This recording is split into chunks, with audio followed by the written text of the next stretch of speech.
Oh, hi. Hello. How you doing? My name is Waldo, and I'm here to feel the politics with you. How's everybody doing today? I am doing great. It could not be better.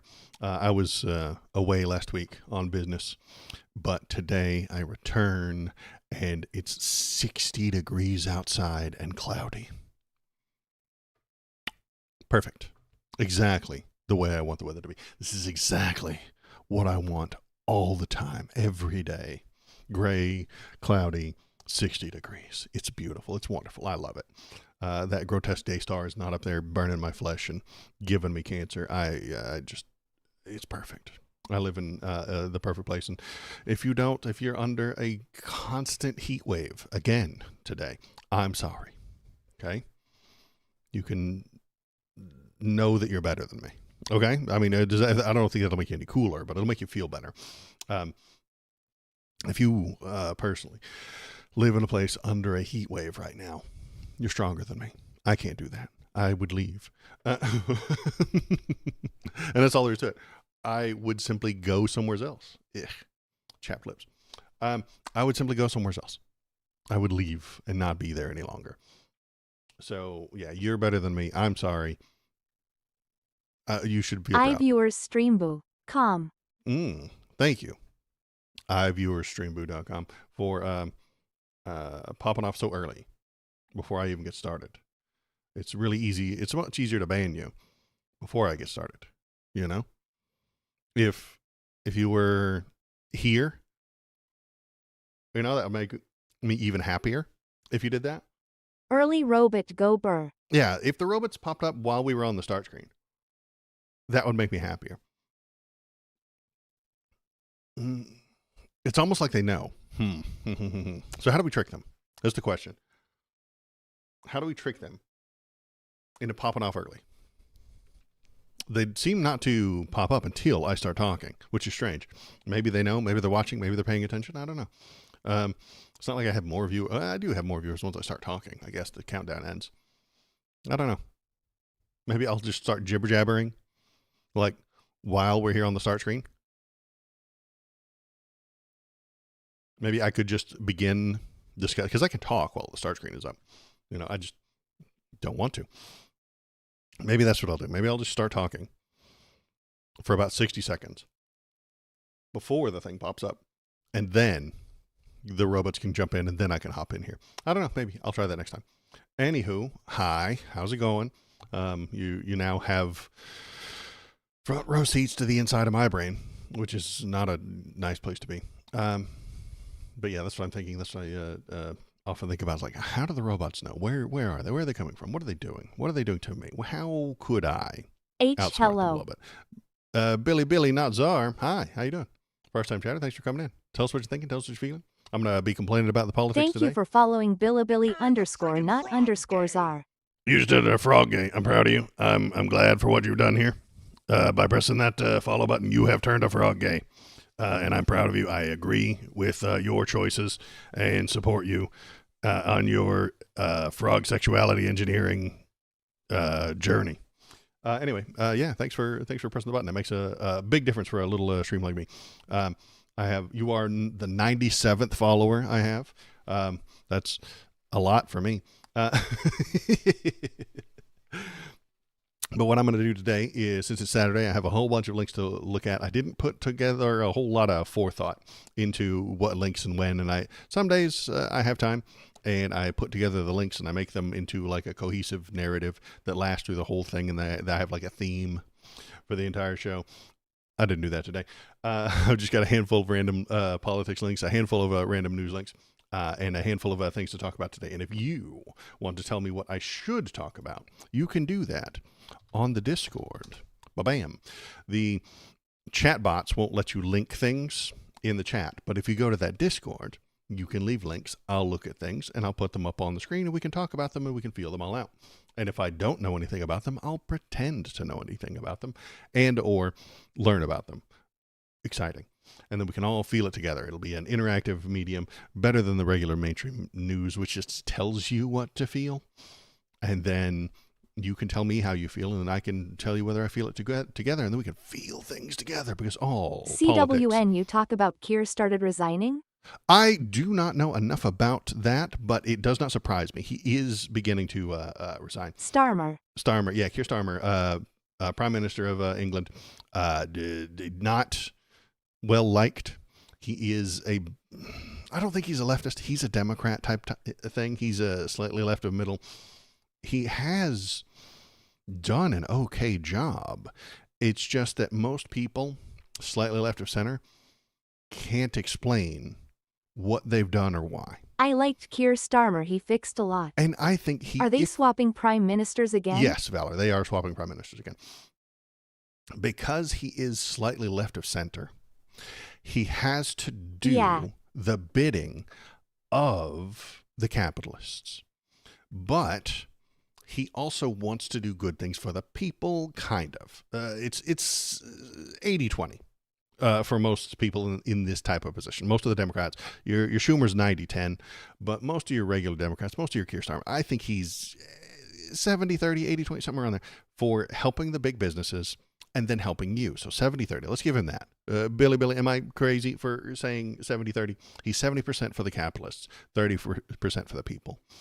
But he's not allowed to talk about the 30% he does for the people. He's not allowed to talk about that. He's not allowed to run on it. He's not allowed to point to it and say, here's the good things I did for you. Because those are the things that the government does to help people, and the government helping people. Well, that's communism, folks. Where the scariest words you can ever hear are that I'm the government and I'm here to help. And when the government comes to help you, it actually makes you despondent. It makes you quit working. It makes you worthless. It makes you stop doing any work. It makes you a welfare slave, okay?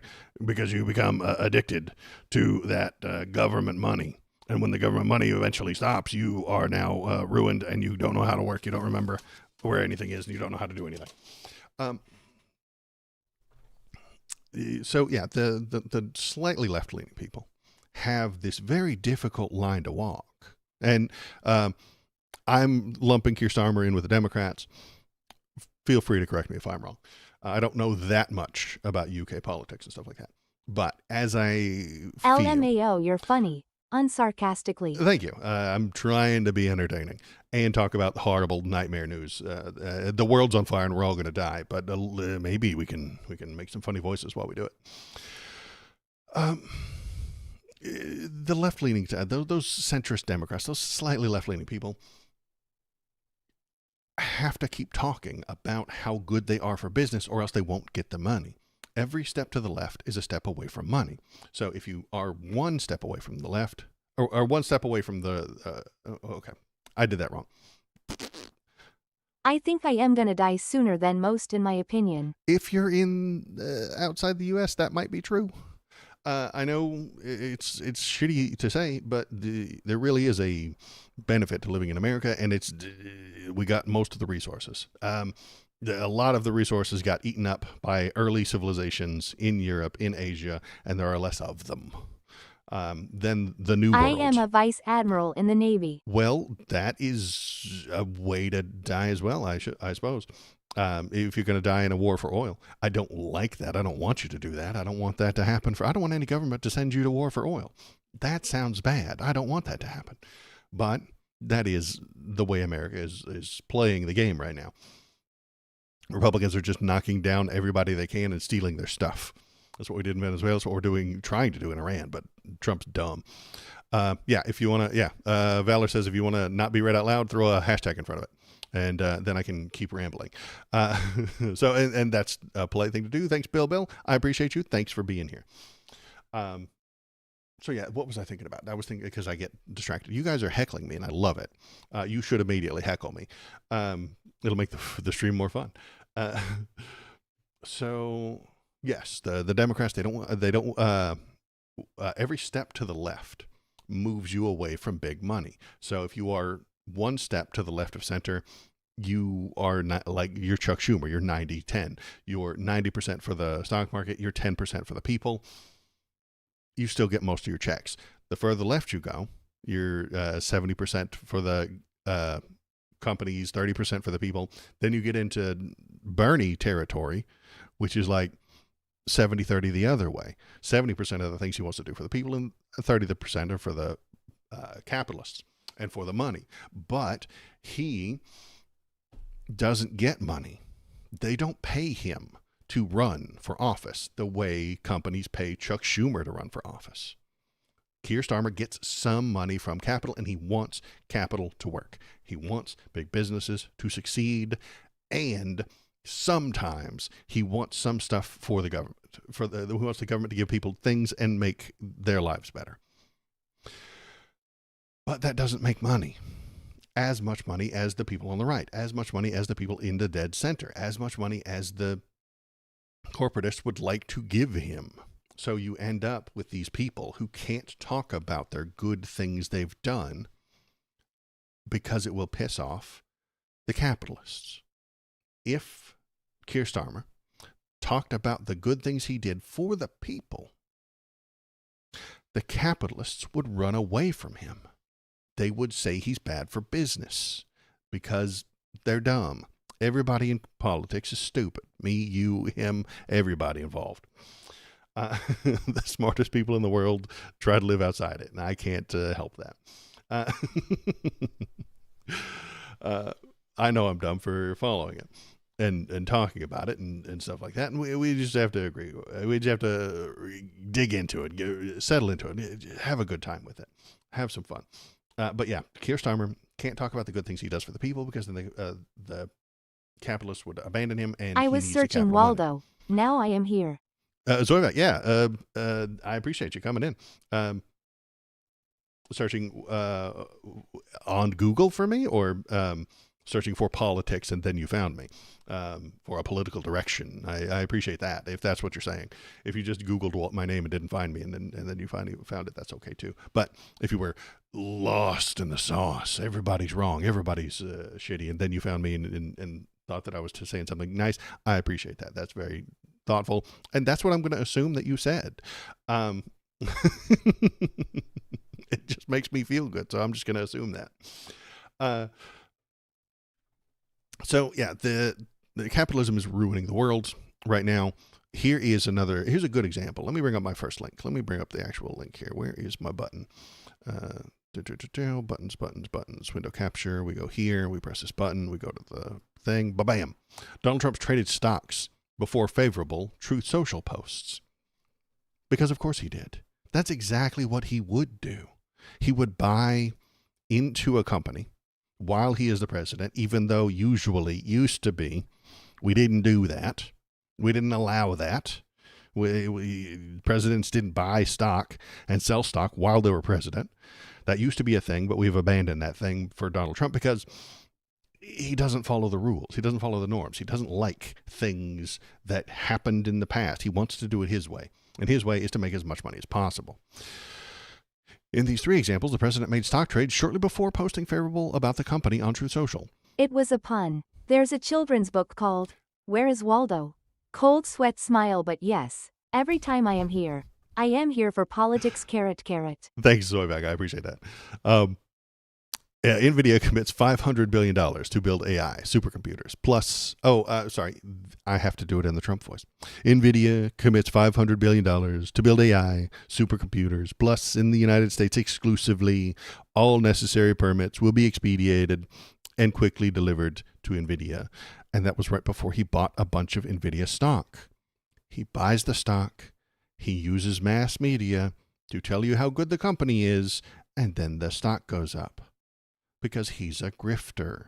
He's a criminal. We used to call, this isn't even insider trading. This is market manipulation. He's intentionally doing this to make his money worth more money.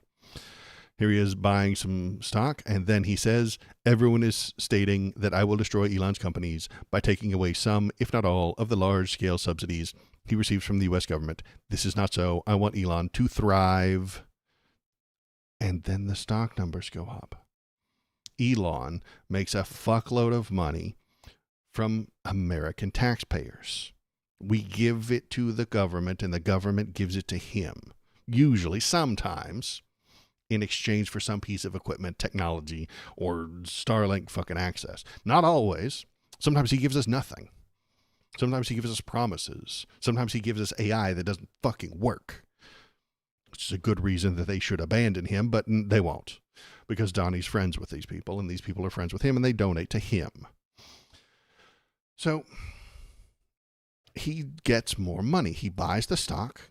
He says something nice. The stock price goes up. Because the investors, dipshits that they are, don't trade on facts and logic. They do not make their decisions based on sales numbers. They base their decisions on hype, on feelings. The stock market is a measure of feelings. It is not real. It is a very, very soft science. Physics is a hard science. Mathematics, hard science. Engineering, hard science. There are softer sciences, psychology, psychiatry. Psychiatry is a bit more hard because it has the chemical stuff, but we don't always know how medicine works. We just know that it does. The mechanism of action for a lot of medicines we don't quite understand. It's very difficult down on the molecular level. Molecular biology, hard science, but pharmacology, a little bit softer. Economics is a soft science. They lie to you. They pretend they're a hard science based on facts, but they're not. I've ranted about economists 1,000 times, but economists will lie to you to make their numbers go up. They don't care about what's true. They don't care about what's right. They don't care about what's factual. They need hype to drive the numbers up. And if that hype can be invented by lying, they will. What's his name? The famous one in America, Jim Cramer, will do and say literally anything to make his portfolio go up. He doesn't care if he has to lie about what happened during the Great Depression. He doesn't care about if he has to lie about what happened to Enron. He'll lie about what happened last year. He'll lie about the president. He'll lie about Joe Biden. He'll lie about Trump. He'll lie about anything to make his numbers go up. That's all that matters to the capitalist. That's all that matters to the market. That number has to go up. And that's what Trump is doing here. That's exactly what he's doing here. He's saying to you, to the investor, I will give Elon's company more money, more taxpayer money. I will give Elon's companies more tax money, making them more profitable because that's free money for them. I would be more profitable if the government gave me a bunch of money. They don't, however. I would have more cool stuff in the background if the government gave me a bunch of money, and then I would spend it on advertising, and I'd buy a bunch of placements and YouTube ads and shit like that, so that more people would show up, and then I would make more money. It's a fucking thing. If you have money, you make money, you get more money. That's what he's doing here. That's what he's doing with this. Here's the third example. Sydney Sweeney, a registered Republican, has the hottest ad out there. It's for American Eagle, and the jeans are flying off the shelves. Go get 'em, Sweeney. And he bought American Eagle stock just before he said that. So that when his words created hype for the market would respond by going up in price. More people would buy that shit. More people would get on board. More people would buy that shit. And then right before it goes down, he can sell. Because that's what he's going to do next. When it looks like he wants to sell it, he will insult the company. He'll sell it, then insult the company to drive that shit down. Or he'll start a fucking war in Iran to drive he'll say something about oil prices, how he totally has a peace deal with Iran. And then the prices will go up and down and as he decides. Gaming the market is what he does now. We live in a grift economy. The whole world is on fire. At least feels like that the U.S. is becoming autocracy. Yep, Germany building up the war machine, its military again, Ukraine and Russia, Israel, and so on. I live in the wrong movie. Yeah, exactly. We are at the whim of these things for capitalism. It really is. Why is Russia trying to steal land from Ukraine? Because it has oil, because it has people, because it has farmland. They need to produce more. And that would make them some money. There's nuclear plants there that somebody else built. There's oil refineries there that somebody else built. There's farmland that somebody else built that they could just steal at the barrel of a gun. And that would let them profit.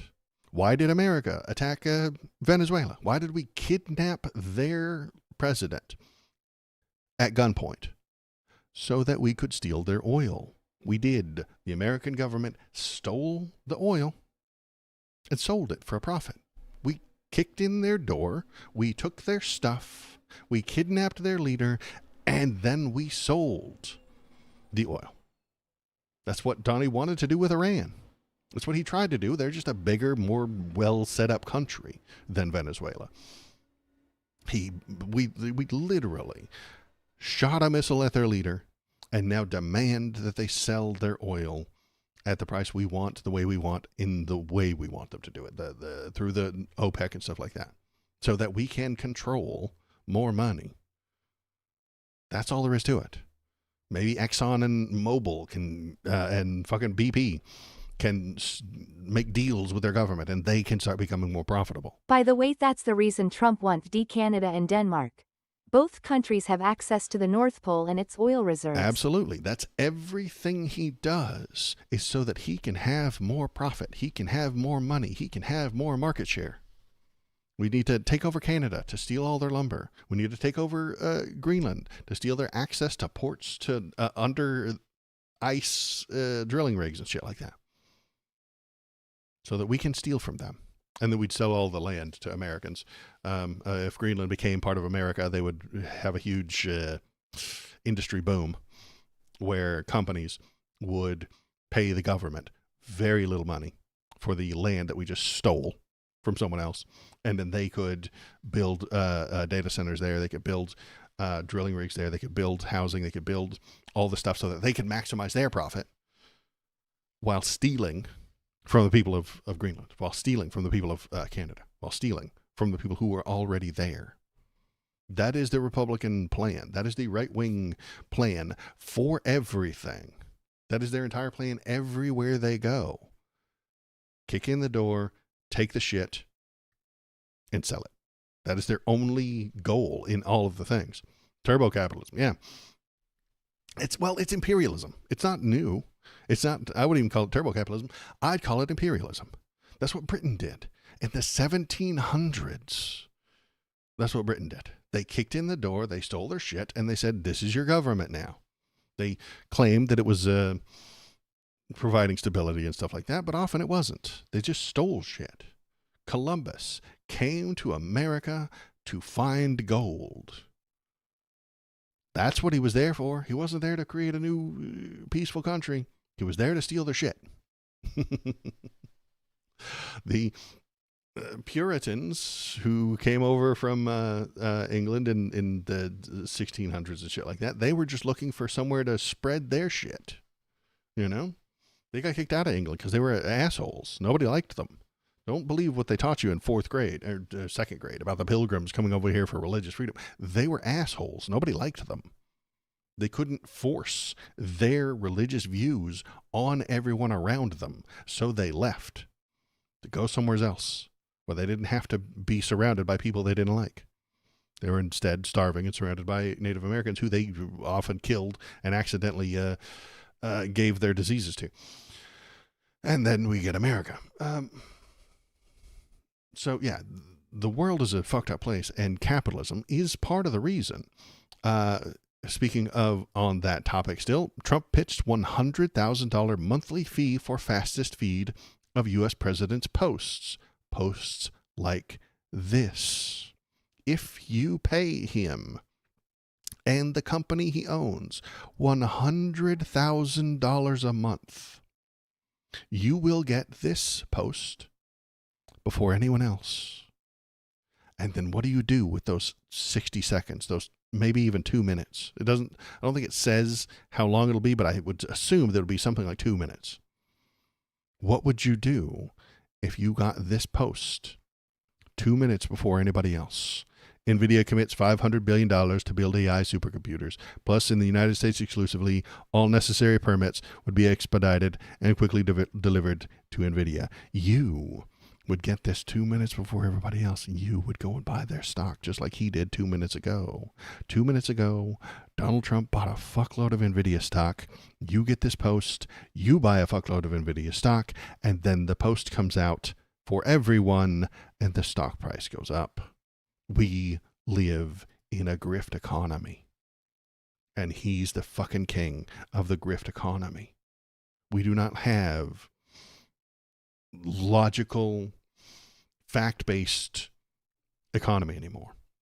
It's all scams, all day, every day, top to bottom. The only way to make money in America anymore is to scam someone, somewhere, take from them while giving them nothing. This, which I can't read because it's on the New York Times, is another nice example. Boozy, who is a rapper, I've never heard of him, I don't listen to music, I'm sure he's great, lobbied for a Trump pardon. It never came. He wants a refund. Now, this is a shit title from the shit New York Times. Lobbied. He lobbied. No, he tried to buy illegally a pardon. That's an illegal thing to do. He didn't lobby for it. New York Times, fuck you. Fucking New York Times. He's a goddamn criminal who tried to bribe the government for a pardon. That should be illegal. We should be prosecuting the shit out of this guy right now. We should be prosecuting the people who took his money. And we should be asking ourselves, how is it possible within our current fucking government that people think that they can bribe their way into a pardon? Because it does happen. Rudy Giuliani sold a whole fucking bunch of them during Donald Trump's first thing, and we should prosecute those people too. We live in a grift economy. We live in a scam system. This guy, specifically Mr. Boozy, I'm sure you're wonderful and nice and lovely, you got fucking scammed by two dipshits. Well, you're the biggest dipshit, but you got scammed by two people who convinced you through grift and scam and lies that they could get you a pardon if you just gave them some money. And then they kept the money. And then they didn't give you your pardon because they didn't actually know Donald Trump. They couldn't convince him to pardon you. You got scammed. Everybody gets scammed. That's how the economy works now. Those two guys who scammed this money out of you are going to use it to invest in a crypto coin, which is then going to get promoted by Donald Trump 2 minutes after all his best friends buy the crypto coin. And then when it gets to its maximum, they're all going to sell it at the same time so that they can maximize their profit. They can make all the money and leave idiots who didn't pay $100,000 for the best tweets holding the bag, holding these worthless coins, holding these empty pardons. Capitalism is running amok right now.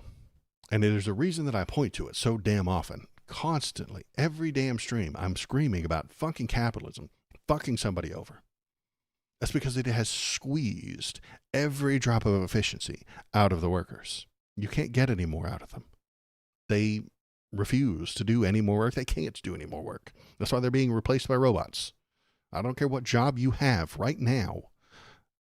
A computer coder somewhere is trying to replace you with an AI. If you're a truck driver, there is someone trying to replace you with AI. If you're a bank teller, someone is trying to replace you with AI. If you are a bank manager, someone is trying to replace you with AI. If you are a live streamer, someone is trying to replace you with AI. If you are a policeman, someone is trying to replace you with AI. If you are a lawyer, someone is trying to replace you with AI. There's no way around it. All of it is happening.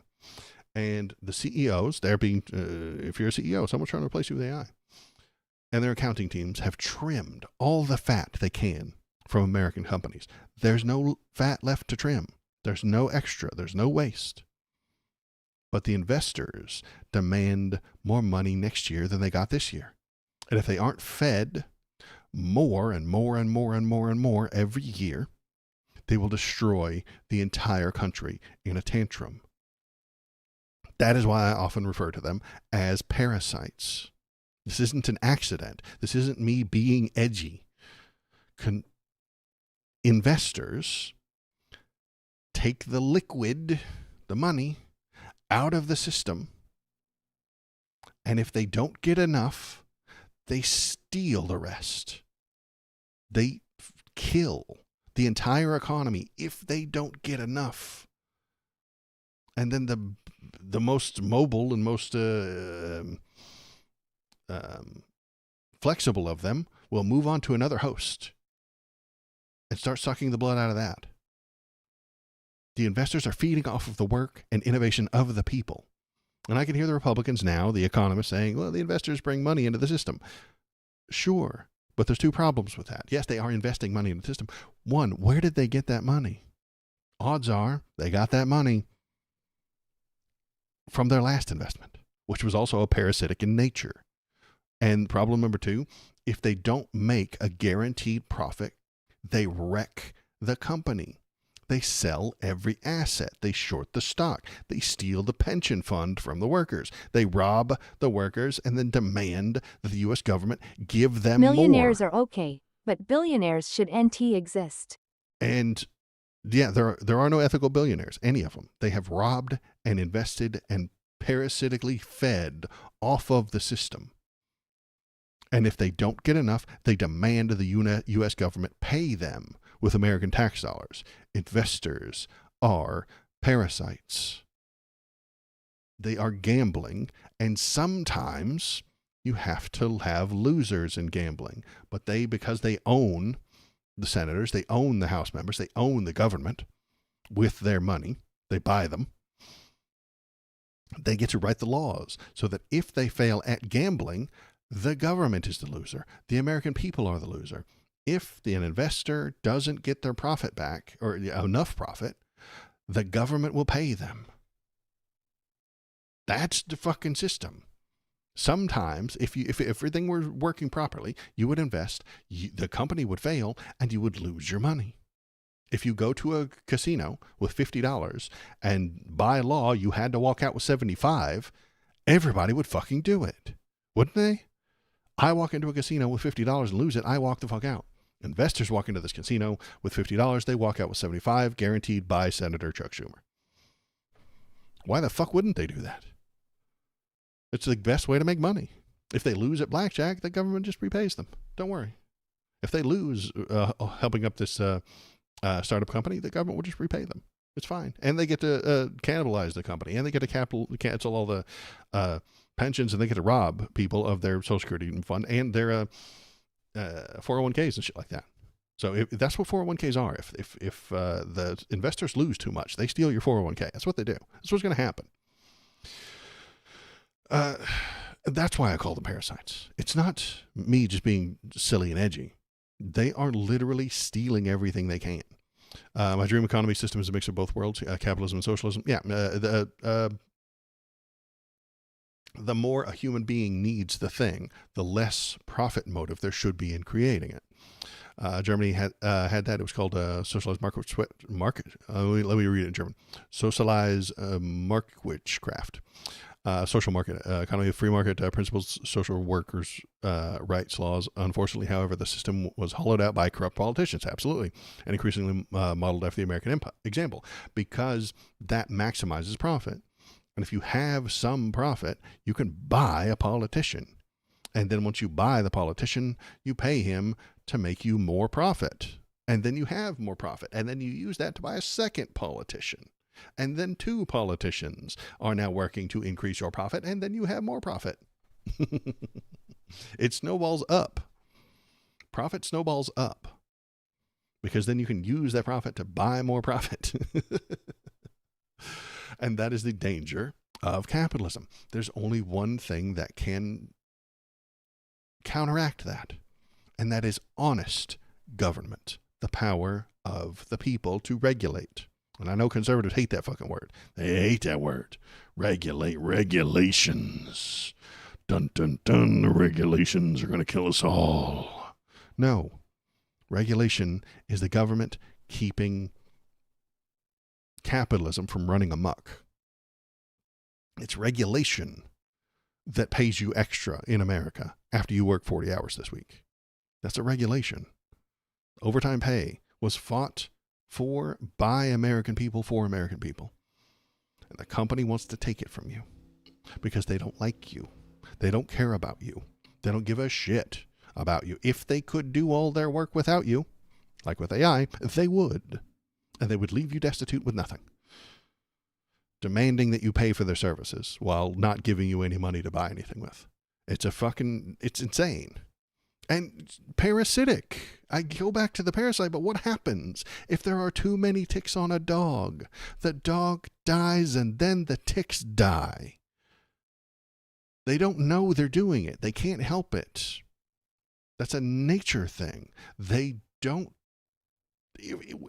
will kill themselves. The parasitic fucking investors demand more, and if they don't get it, they will kill the dog they're riding on. And most of them will die too. But for a few minutes, they created a lot of wealth for themselves, which was then gone because the system failed. For a few minutes there, they had a great time on the back of that dog, but then it died, and, well, what are you going to do? Could we perhaps regulate them and prevent the parasitic, the worst parasitic ideas? Yes, we could, but that would take a decent, honest government. That would take human beings who don't maximize profit above all else. And those are very few, far between people who don't become corrupted by that type of money. And then they'd have to convince a whole bunch of other people to go along with it. And that's difficult. That's why we're seeing the capitalism run amok. There are only two powers: capitalism and government. That's it. There's no third option that I can think of. I think rich people have the problem they don't look to the future, right? The parasites don't look toward tomorrow. They eat everything they can for now. If they would ensure the poorest people had enough to have a good life, they could earn more because the poor people would buy more stuff and would end in an economy boom. That's Henry Ford said shit like that. The guy who invented Ford Motors, he said shit like that because at the time people were spending Simple economy rule. everything they had. Money only is dirty if it lies on the ground. When money is in motion, it cannot get dirty. Exactly. That you're talking 19th century Ford fucking Motors kind of shit. Henry Ford said, my workers can't buy my products because I do not pay them enough and they have no free time. How can they possibly buy cars if they can't go anywhere, if they don't go anywhere and they don't have the money for doing anything? So he worked. He wasn't a good guy. He was a pretty shitty human being, Henry Ford. But he had some ideas that were worth taking. Weekends off, pay people enough to live, working wages, let them have time off, and pay them overtime, shit like that. And all that shit has made America great. It did. We were doing better.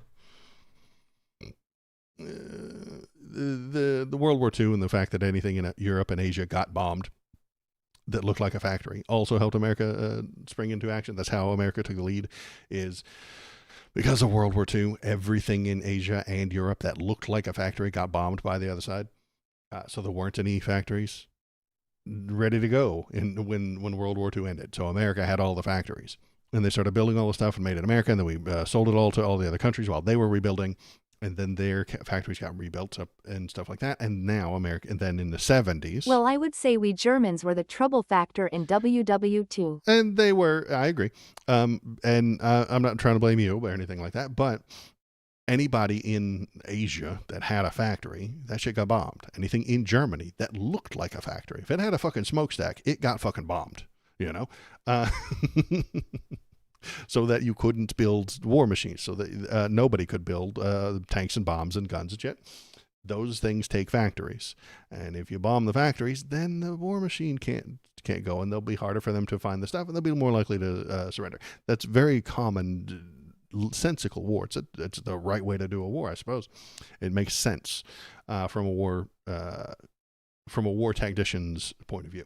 So America did not get bombed except for Pearl Harbor, and that wasn't even factories. That was just a military base. So the factories churned out a bunch more ships. The factories churned out a bunch more guns. The factories in America churned out a bunch more bombs, and then we won.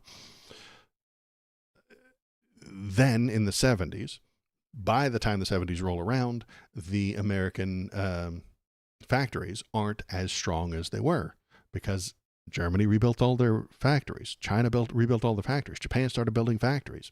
So the manufacturing in America goes down. That was the baby boomers, though. They're very brain dead. They thought that was going to last forever because they're stupid. Baby boomers, who were born when all the men came back from World War II in America, got great jobs because there was a demand for American factories to produce shit. The world did not have factories. The American factories were booming. They were pumping out product left and right, and they were selling it everywhere. But they needed more workers, and they were willing to pay those workers a shitload of money. And then the property in America was cheap because there weren't enough people to live in these places. So the housing market was cheap. And then baby boomers bought fucking a $70,000 house in Malibu that now costs $10 million. You know, it was a perfect investment. They bought it cheap, and then the price went up as more people came along. So they thought that shit would last forever because they're dumb, and they were convinced that this is the new world, and that's the way the world is going to work from now on. But then in the 70s, the economy starts to dip. The production of American goods starts to dip, so they have to switch to something else. So we have the 80s, where it's the market. It's the stock market. It's the greed. It's the giant mega corporations. 90s, we have a dot-com bubble that burst. 2000, right now, then we had crypto that's bursting, that's popping right now, and an AI bubble. Be aware of the bubbles if you want to be on top of shit. Right now, it's the AI bubble, and it's going to pop. It was the dot-com bubble in the past. That popped. It was the manufacturing boom. That popped. It was there was a gold rush in America, and that shit popped. Capitalists eventually kill themselves because they devour every bit of value. They are parasitic and will eventually kill the host. Sometimes one limps along. You know, the internet's still a thing, still here, but it has a lot less companies than it did in the past. Only the top 3 or 4, if I can survive it, you know. And if we talk about bubbles, I would say no bubble was so hilarious as the Dutch tulip bubble. Exactly. That was a very historic case where one guy sold a Dutch tulip for no goddamn reason to an idiot for $2. And then he sold it to some other idiot for $4. Bam! The whole thing exploded. You can read about it on Wikipedia if you want to. But then everybody started just selling these motherfuckers for hundreds of dollars each. And they're just price crazy. Nobody knew why.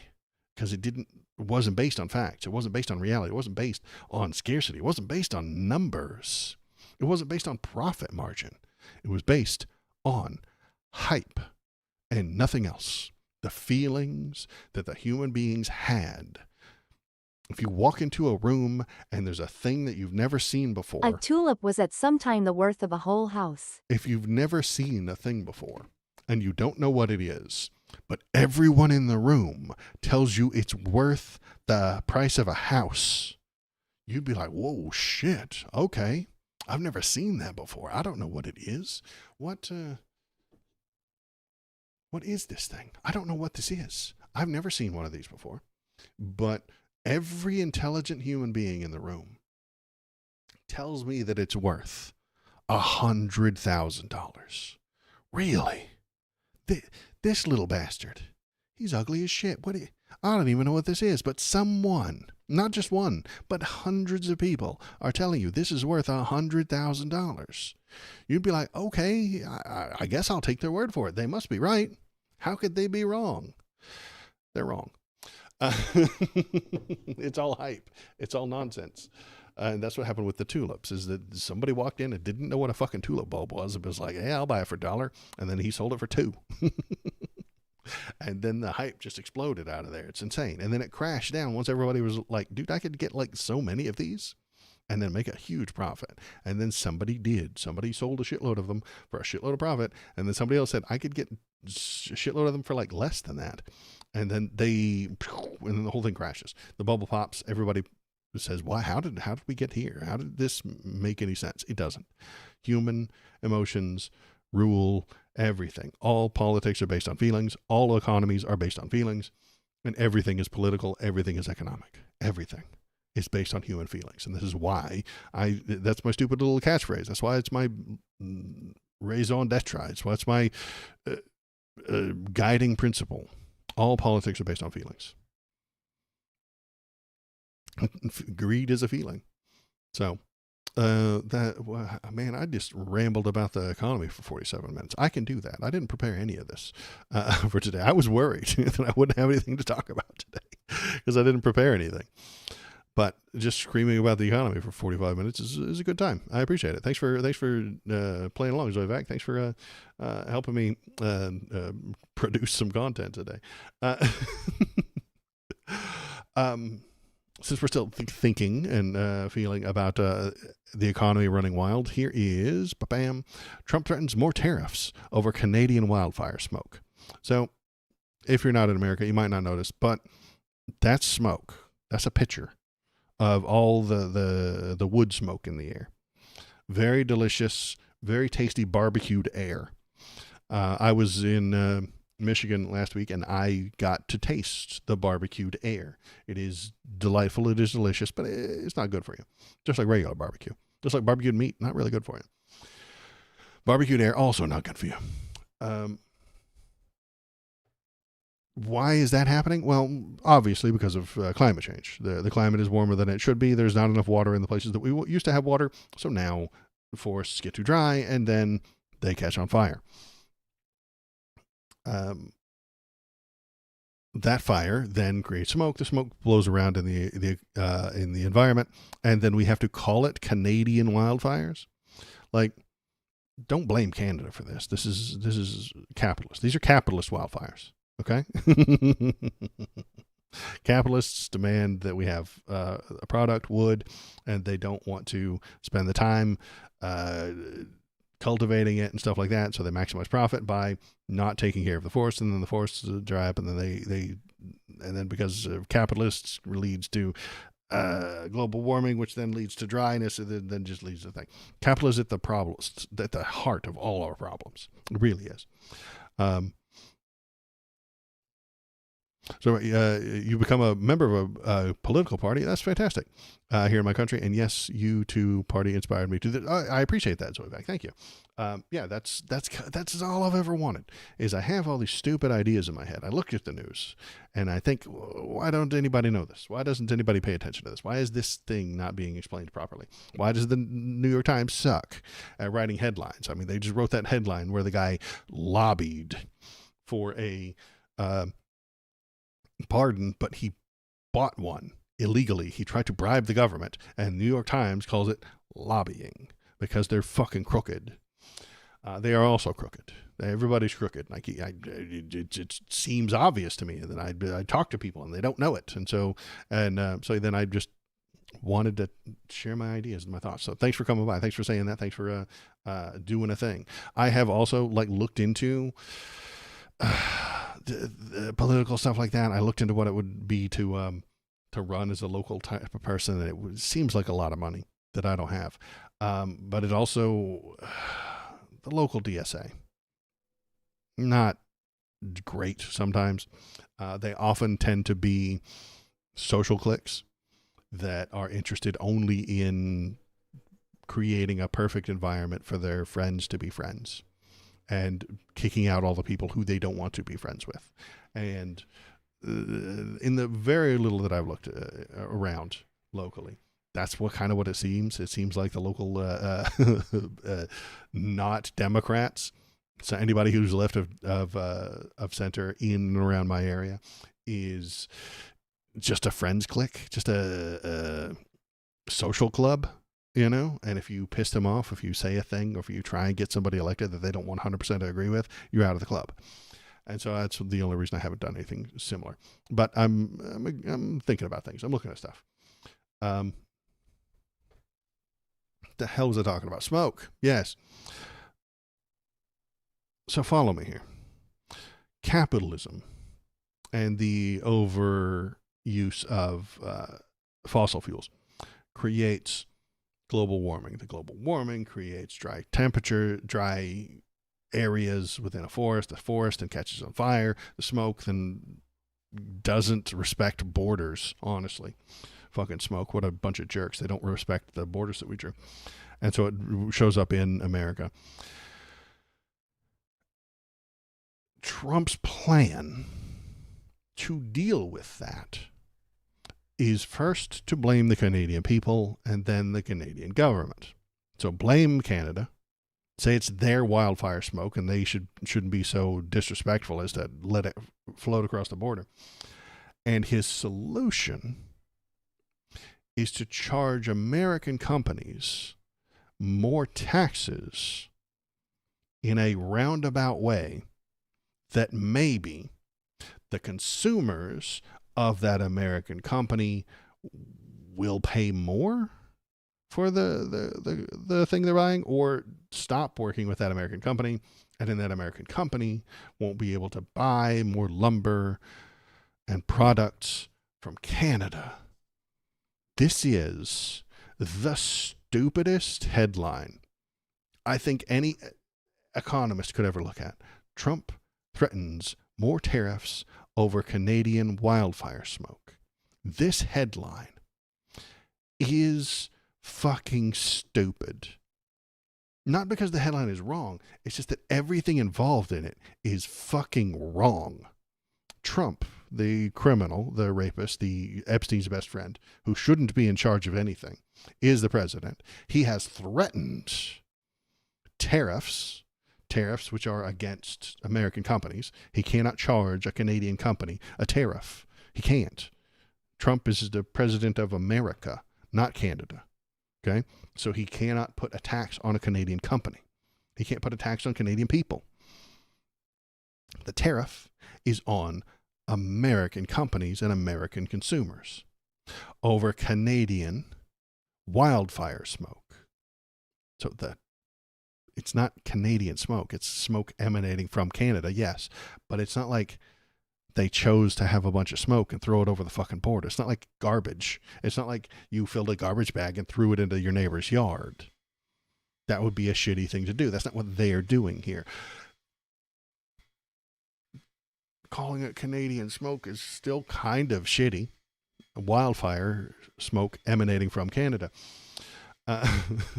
I hear about the Green Party in so many contexts and it lies to me. Yeah.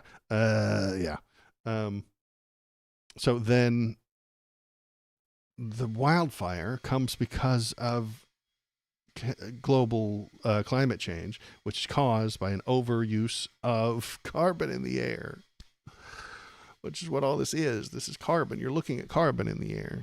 You're looking at this video of this, not the video, but this picture of carbon in the air. Its plan is to charge American people more money with which he will use. And what will Donnie do with the money he takes in these tariffs? He will give carbon. He will give it to Exxon. He will give it to companies who deny climate change. He will give all this money to people who will make the problem worse. The people who make the problem are going to profit from creating the problem, and the American government is going to charge people and then take the money and give it to the people making the problem worse. This is the dumbest fucking timeline. Honestly, I do not understand how people can't wrap their heads around this. Well, it's because the media lies to them, honestly. But yeah, it's so dumb. Everything about this is fucking stupid. The people involved, the reasons we're in the problem, in the bad situation to begin with, the solution that they've suggested will only make everything worse. Please learn things. I know everybody. I'm talking to everybody in chat, but I'm not talking to you. I'm not talking to the people here because they all know that there's a fucking problem. The American people need to be smarter. They fucking do. There's no way around it. The regular proles, even in your countries as well, I know you guys aren't Americans, need to be better educated. They need to understand what's going on, and they need someone to tell them, because it's difficult being in living today. There's 1,000 bullshits for every one truth that you see. And do I have all the answers? No. Do I have all the truth? No. But I'm just being honest and trying to understand what's going on and why, and point at the fucking problems, and maybe even have a solution rolling around just in case somebody fucking sees the solution. Someday, maybe some jackass who's running for a left-leaning position will see one of my videos and fucking support the idea that I have. The Green Party exists in America, but they have issues. The Green Party doesn't really work in America because America is first past the post. 50.1% of the vote wins in damn near every election. So the idea of having a third party doesn't function in America. And that's intentionally because the Democrats and the Republicans have set it up that way. Third party voting in America is very, very difficult. That's why the progressives, the left, the Bernies, the AOCs, That's really sad. Your left-leaning people have to live within the Democrats. AOC is much further left than most of the Democrats, but she has to live in the Democrat Party. Bernie Sanders, much further left than most of the Democrats, but he has to live within the Democrat Party. He has to live within it. He has to. Because if they started their own, it would be 10% for the progressives, it would be 40% for the Democrats, and 50% for the Republicans. It's a split. And then the Democrats will get nothing. You get 50.1% of the vote, you get the entire government. Whole damn thing. Every bit of it. If you can pull off 50.1% of the votes, you get the whole damn enchilada. And if you are AOC and you run as a third party, or you are the Green Party and you run a lady who also runs for president against Hillary Clinton, and she gets 2% of the vote, Donald Trump wins. So that's what happened with the Green Party in America in 2016. They ran a woman named Jill Stein, who is a Putin puppet. She is a fan of Putin. She really is. She's not a good person. And she snagged 1% in the state, 1% in another state, and 2% in another swing state. And that was enough for Donald Trump to win. Then he gets to win in 2016. I would welcome a Green Party. I would welcome the Democrats moving to the left. I will welcome lots of green initiatives. The fact that we're not pumping out fucking solar panels left, right, and center in this fucking country is a disgusting disgrace. Every home in America should have a solar panel on top, or 2, or 3, or 10. I know some of the bigger apartment buildings couldn't handle that, and it wouldn't be enough, but it would be offsetting our fucking reliance on oil. But the oil companies own the senators. The oil companies own all the politicians. They bought them.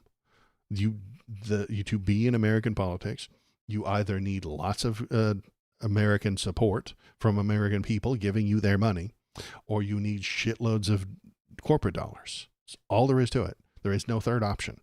If you don't have shitloads of corporate money, and you don't have shitloads of Americans donating their money to you, you don't exist. You are Waldo with 6 viewers. That's all there is. If I turned to the right and became corporate backed, if I started doing commercials for companies, I would get more views. They would pump me up. If I were saying capitalistic support, I very often am anti-capitalist, but if I were pushing capitalism as a thing, YouTube would put me out there more often. They would refer me to, they would give me more impressions. They would. But because they're a company and I am anti-capitalist, I'm not good for business. And because I'm not good for business, people don't reach out to me to sponsor their products. I wouldn't do it anyway. I mean, not even like any, I can't even think of any product that I would support. Maybe something that I thought was like from a specific co-op that was really good for people, that was an ethical business, but there are so few of those. And the ethical businesses are just struggling to get by. They don't have giant corporate, they don't have giant ad money to throw around anyway. But then, so yeah, I don't think I'll ever do corporate stuff. There are commercials during this fucking thing because they have to be. Or I had thousands of people giving me lots and lots of money. Any of it subscribes to the channel, and that gives me $2 a month. And if there were 1,000 people doing that, I would have $2,000 a month to play with and to use to get more people to buy ad spaces, to convince people to buy advertising, to make more people show up. And that's what Hassan does. And I dig that. Is he pushing left-leaning ideas? Yes. There's only so much room for that kind of a thing. Is he a left-leaning individual? Yeah, sure. I'm not going to kick him out. That's what Cenk Uygur does. He pushes left-leaning ideas. He pushes against Democrats. He pushes against the right wing, but he doesn't get ads all that often. He does ads sometimes, but most of the money he makes comes from people giving him money so that he continues to do what he does. And I recognize that. I dig that. I'm an amateur. I get it. I'm just spitballing and shit talking with some people that I like, and that's good. It's comfy. So anyway, why did I get off topic? What the fuck was I talking about? Wildfires and smoke. This is stupid. I hate it. Everything about it is fucking dumb.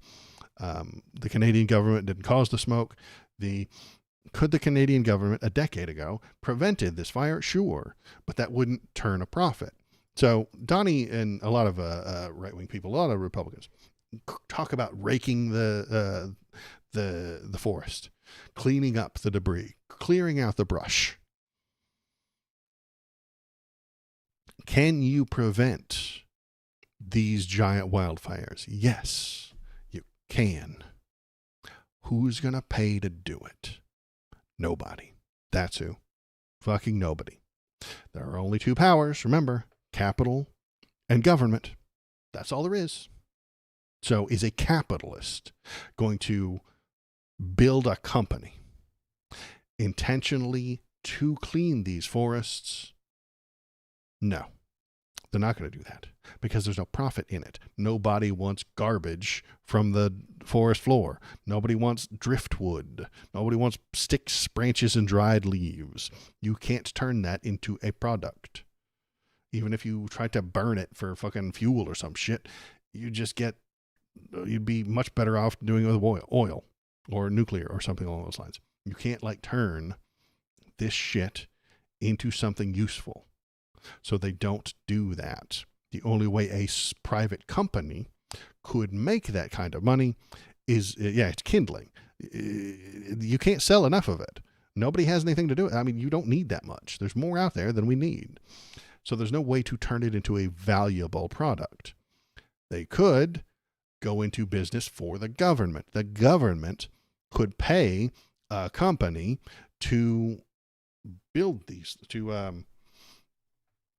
a government could pay a company to hire people to do that work because it's valuable for the world. If we don't have smoke all the time, if we want to avoid this, then a government has to pay for it. But the government has to get their money from the taxpayers, which don't want to pay taxes. And then big companies don't want to pay taxes, and so they don't. And so the government has to choose what to spend their money on. If they choose not to spend the money on cleaning up the forest floor, then they don't clean up the forest floor, and then we get wildfires. An ounce of prevention would be worth a pound of cure. An ounce of prevention from the government, paying people, and I don't want them to pay a fucking company. Jesus Maria, Jesus Christ, no. Don't pay a company that runs for a profit to clean the floors because they'll do everything they can to maximize the profit and minimize the number of people they hire, minimize the number of work they do, minimize the amount of spend they have to have. Make a government entity that does good things for the country. That's it. That's what USAID was. That's what a lot of government organizations do. But the conservatives hate that shit. Elon hates that shit. The billionaires hate that shit. Because they would rather a company do that. They hate free American schools. They hate public education. My question is now, is our chancellor worse than Trump, or do the people in the U.S. not see who Trump is? Most of the people in America fall into three categories. Your right-wing people who love Trump because he's hateful. He's hateful. They are hateful. They love that he goes on TV and says they're eating the cats and the dogs. The Haitian people in Michigan got brought in illegally, and now they're eating your pets. And they're stealing all your welfare money, and they're stealing all your checks, and they're stealing your money, and they're robbing Medicare, and they're robbing Medicaid, and they're stealing your unemployment, and they're stealing your jobs. That is why they like him. He is hateful. They love him because he's hateful. Yeah, that is the American people, man. There are lots and lots and lots of people in America who hate everyone who is not exactly like them. Everyone who does not match their skin tone, everyone who does not match their voice, everyone who does not speak English, they hate them. Everyone who does not match their culture. There are lots and lots and lots of cultures in America, and often the white Southern ones hate every other culture. They hate them. They see them as others. They see them as not American. They see them as something else, something foreign. And so they love it when Donald Trump hurts the other cultures. When Donnie has his Gestapo go out and round up immigrants and ship them out of the country, they cheer. They love it when he does that. They're tribalists. If you are not a part of the tribe, if you are not a part of their tribe, if you don't look like them, sound like them, and act like them, you are an outsider, and you need to be managed, sometimes violently, by the American government. That is their thought process. That is what they are thinking. I have known conservatives my entire life. I have watched them. I have studied them the way Jane Goodall studied the chimps. And they do not like anyone who is not exactly like them. They are such a tight-knit tribe that they hate every other tribe. Now, they will couch it in nicer terms. I'm being extreme by suggesting the word hate, but they would suggest that their way of life is perfect and right and great and never wrong.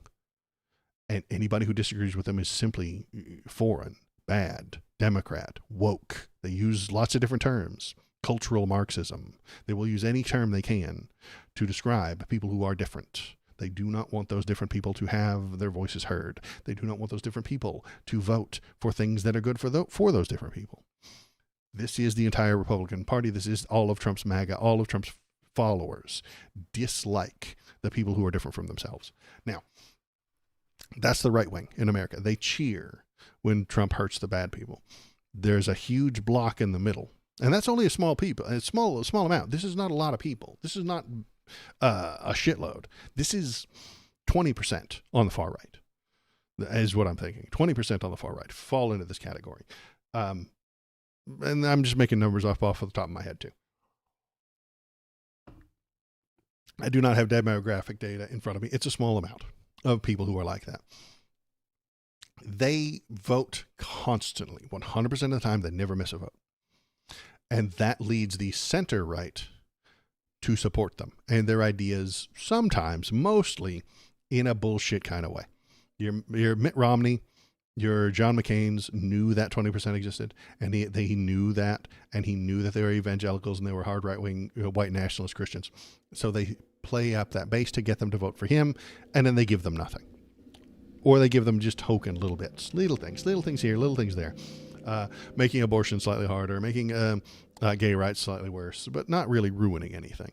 That's your neocons. So the neocons use that voting base to benefit themselves and make more money. That's what Trump does. Trump doesn't give a shit about abortion. Trump does not give a flying fuck about gay marriage. He does not give a damn about any of that stuff. He wants more money. And he will get that money only if that 20% votes for him. So he plays up, he exaggerates the danger of trans people, the danger of gay marriage, the danger of abortion, so that those 20% of idiots vote for him. So then there's the other big part of American politics, which is the center. The center is the largest part of America. They are incoherent, highly differentiated, and clueless. They are chaos. They are they do not know anything. They don't know where they are. They don't know who the difference between a Democrat and a Republican. They don't know the difference between a Green Party and a right-wing party. Exaggerates the fear, not the danger, which would somewhat imply there is a danger. Right, he does exaggerate the fear, yeah. If we are meticulous, the U.S. does not have its own culture. It existed 200 years, McDonald's and so on, part of the culture. Yeah, this is the center you're talking about now, Zovac. The U.S. is, per definition, multicultural country. Yes, the center is chaos. I heard it once kind of described this way. The time Trumpford Lee wanted to be president, I laughed. But now in his second round in the White House, I am not laughing anymore. Right. It's almost like like milk being churned. Okay, at the top you have the cream, in the center you have the churn, and at the bottom you have sediment. Okay, that's kind of where we are. The sediment is the right wing. They are set in their ways. They're at the bottom. They make almost no money, but they will not be moved. Sediment at the bottom. Then you've got the churning center, which is separating people into the cream, which is the left, and or the sediment, which is the right. That churn is chaos. The political winds are flying around all over the place. We like AOC one minute and then we don't. We like a certain politician until we don't. The people in the center of America do not know what's going on. They do not know where they are. They don't know the difference between the left and the right. They don't know the difference between a Green Party and a Progressive Party. They don't know what how American healthcare is set up. They don't know what they hate the ACA, but love Obamacare. They're the exact same thing. They are the same thing. Or some of them hate Obamacare and love the ACA, which is the same thing. They would hate a glass half full of water, but they would love a glass half empty of water. It's the same glass. They don't know what they're doing. They don't know what they're saying. They don't know what they're about. The American center is chaos, but it is a large pool of chaos. And the Democrats think that they can trick that large pool of chaos into voting for them. They usually can't. Then there's a left that is paying attention usually and screaming about it. And you can go on to 4chan, not 4chan, I'm sorry. You can go on to Blue Sky and find these people who are on the left, who are talking about ideas, who are thinking about the future, and they're called progressives. They're called leftists. The issue there is that they are very, very splintered. The left splinters. Every step you take into the left is another splintering, another faction, another group of people who are mad at Waldo because he supported Graham Platner, but then stopped supporting Graham Platner. There is a faction who will... It's like Christianity. Yeah, it's like Christianity. Exactly. There are people who have beliefs that Graham Platner was a bad guy 100% of the time, and the minute they saw him, they knew that he could not be trusted, and they said, I don't trust him. And then Waldo said, can we please trust him a little bit? And then, when he's proven credibly accused, with receipts, with proof, with evidence, that he sexually assaulted a woman, I stopped supporting him. But the purists, there are a few, would cancel me and not want me in their party, in their group, in their social club because I supported him before that happened. Fractures, splits, schisms abound on the left. There's so many of them. And if you watch there are people who would stop listening to your left-leaning ideas because you watched a certain streamer. There are people who would abandon you because you didn't watch a certain streamer. Schisms abound on the left. And it is very difficult because that is you have to round them all up. It's like herding cats. That's the joke, is that cats do whatever the fuck they want. You can't herd them. They're not herd animals. The right is a bit more herd animal. So you've got your cream on the top with your leftists who are good, but it's difficult to put them together. Then you've got your churn in the middle of chaos, and then you've got your sediment on the bottom, which is the right. And the churn, the Democrats assume that they can control the churn. They can tell the wind which way to blow. They can determine that all the people in the center want a thing, but you can't because they're chaos, because the people in the center are uninformed, misinformed. They've got their own wild ass beliefs that don't make any sense. They love Obamacare, but they hate the ACA. You know, they are worried about the Marxist fascists that are coming to take over the world. That doesn't make any sense. That's insane. They're two opposite things. They're not a thing that could exist. So they don't know what's going on, and you can't explain it to them because they're busy. And they're kind of dumb. The center of American politics is incoherent. If you have coherence, you're either on the left or the right. If you have coherent political thoughts, that puts you onto one side or the other. The giant, massive American middle has no coherence. And because they do not have coherence, because they do not have logical thought lines that lead them to conclusions, they're chaos and they cannot be predicted, which is why American politics is so fucking goofy and so strange. You get poor people voting for billionaires. You get people who, anti-war people, voting for Donald Trump. He started war. He starts so many wars. He does so much war. But they don't know it because they don't get the information properly. But they are incoherent.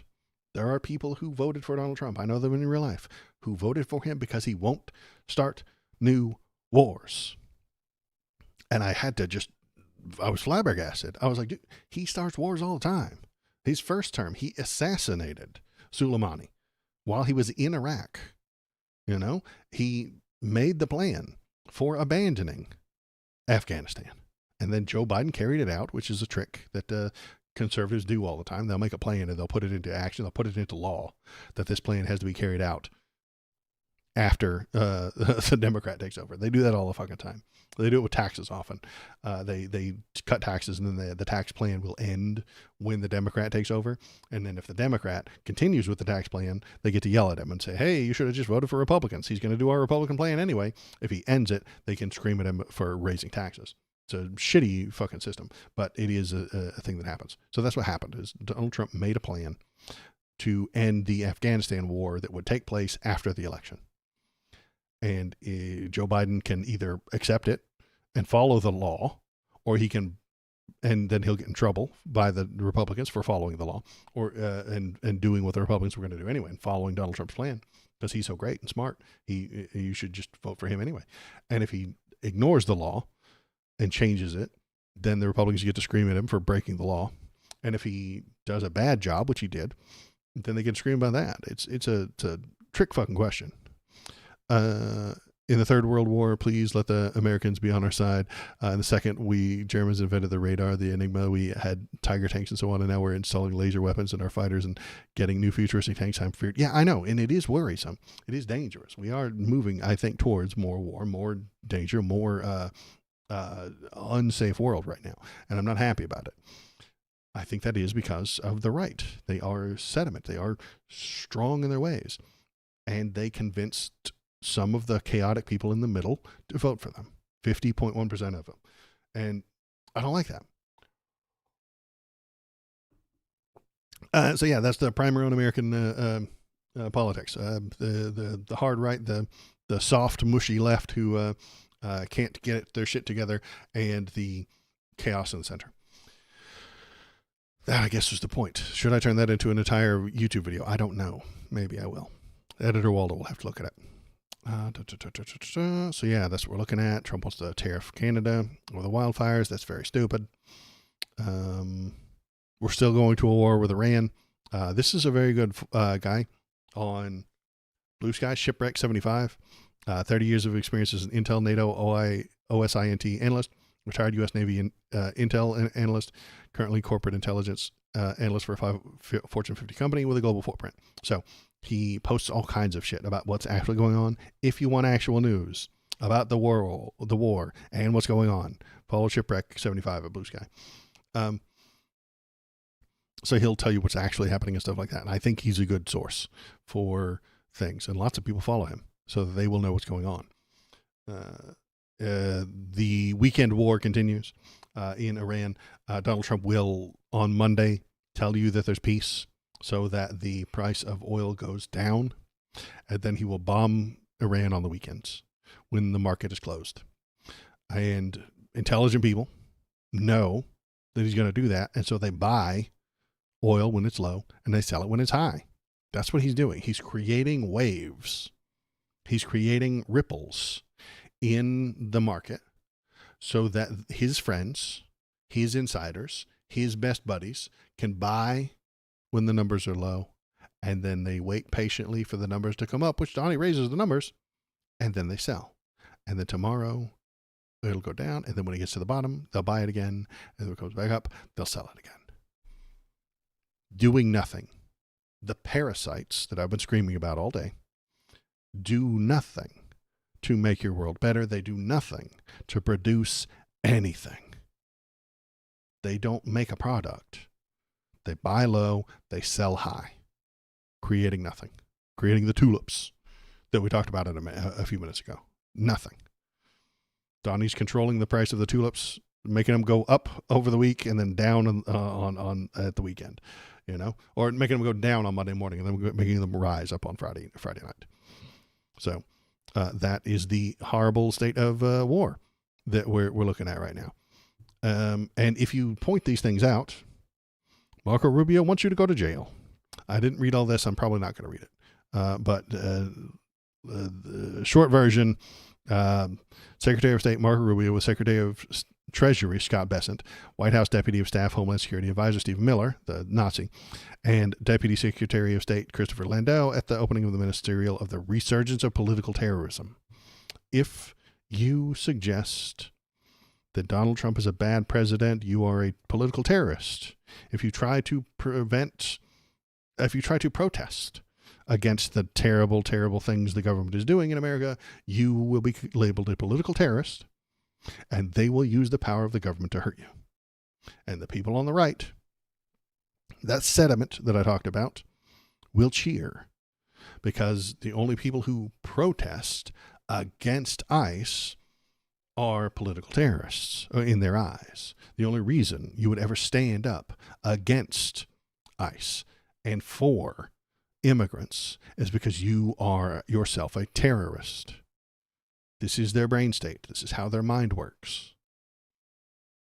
And they finally gotten a bunch of people in government who will enact their bigotry, enact their hatred, put their dislike of everyone else into actual political law, into the law.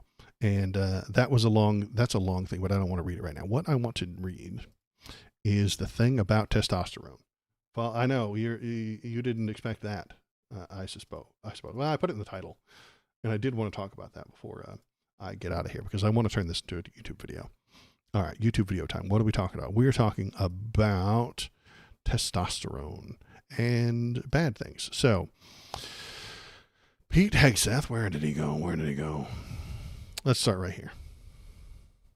All right. we're all gonna make a YouTube video. Here we go. This is how if you're new to the stream or something like that, you don't know what I'm doing here. I know we had a couple of new people earlier today. I don't know if they're still around, but what I do is I talk about the news. I talk about the stuff. I'm making YouTube videos live right now. They're not good videos, but I point at the things, I yell about the things, and then what I do is I turn it into a YouTube video on youtube.com. It goes right here. Bam. That is the link to the YouTube video, to the YouTube channel. Yeah, I go there. The algorithm sometimes, if I'm lucky, puts my shit out to other people, and then they come and then they see it and they think it's interesting, and then they come and they jump in the live streams. So, Hegseth announces new policy to test troops for low testosterone. This is stupid. This is real dumb. This is dangerous. It's like those Daily Show bastards like John Oliver, except less obnoxious. Well, thank you for saying so. I mean, they are a little bit better at this job than I am, and they have producers and writers and hundreds of staff to do what I'm essentially doing. And I mean, Jon Stewart makes voices, right? He does. I mean, he does the voices, and now he's doing podcasts. Have you fucking looked at this guy? This guy. Okay, I'm off topic, but thank you, Valor. I was a fan of Jon Stewart for a very long time, but have you seen what he's doing lately?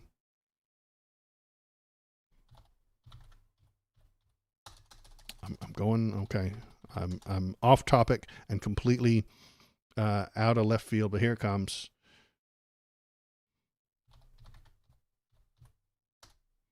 There we go. There we go. There we go.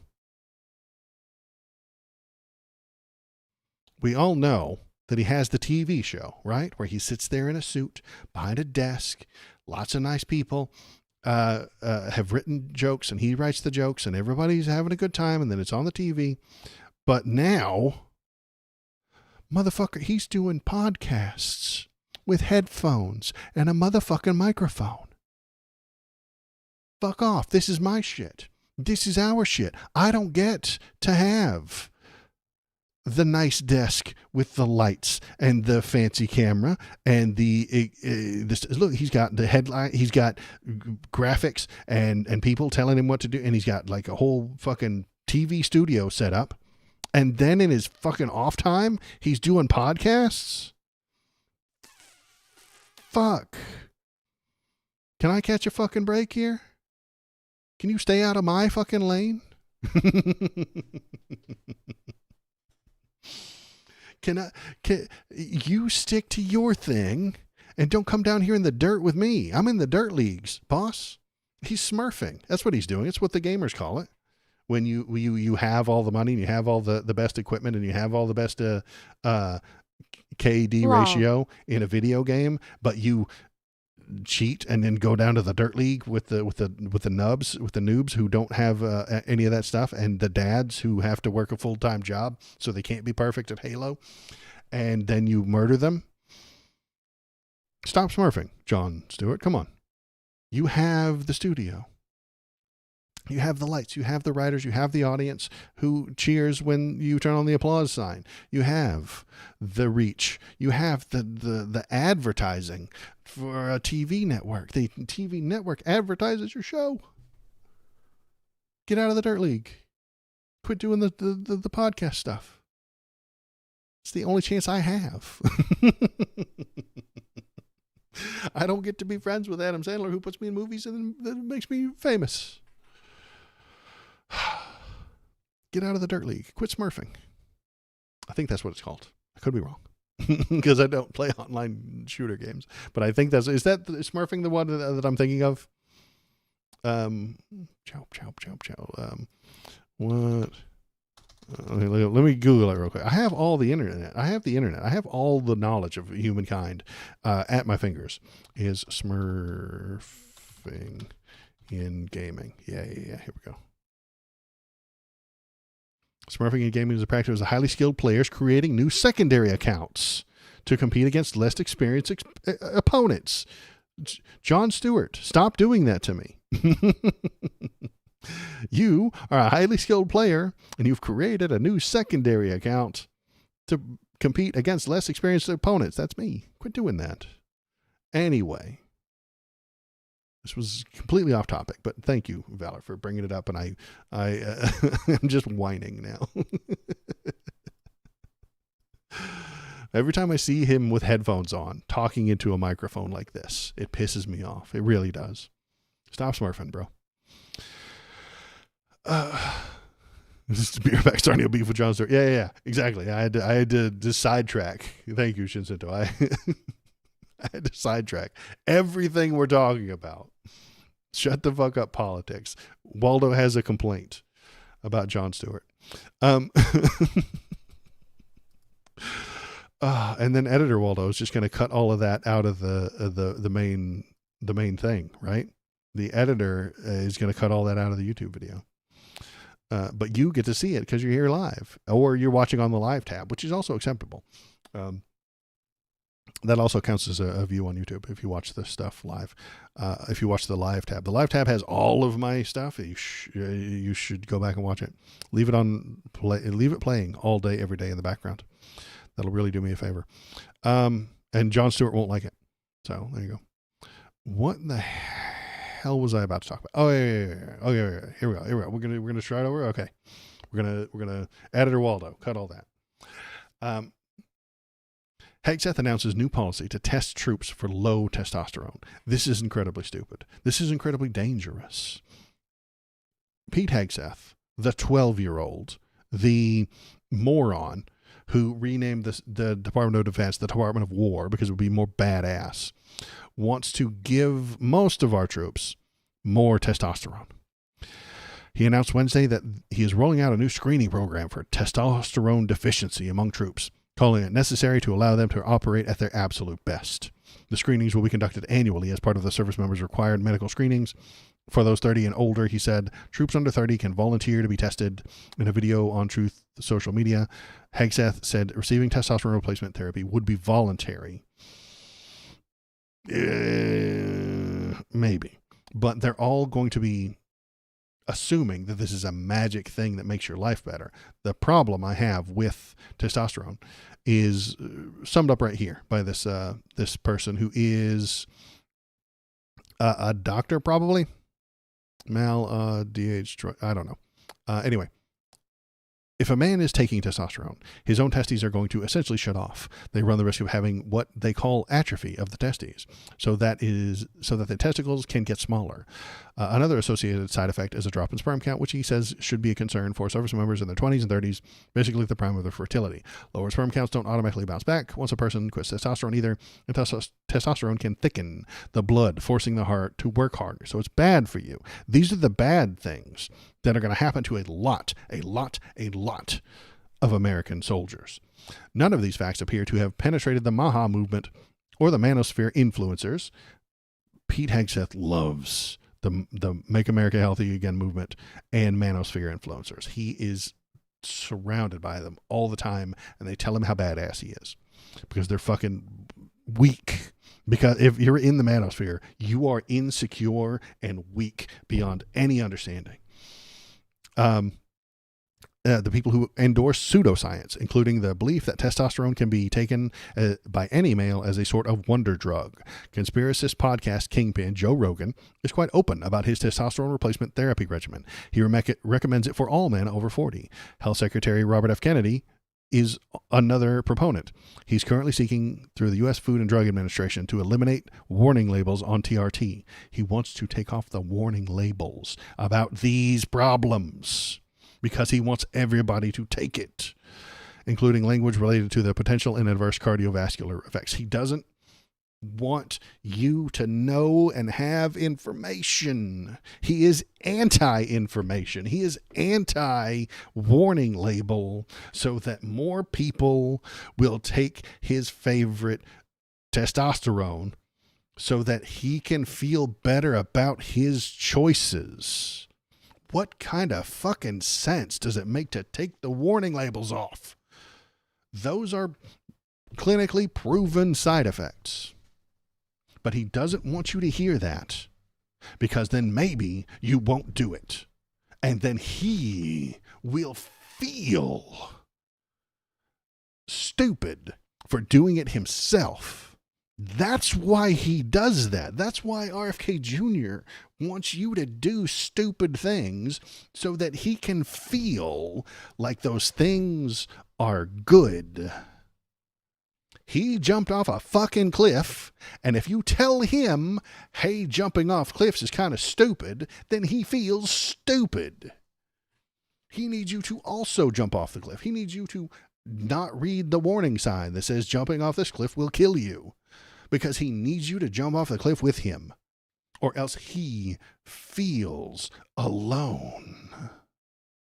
All politics are based on feelings.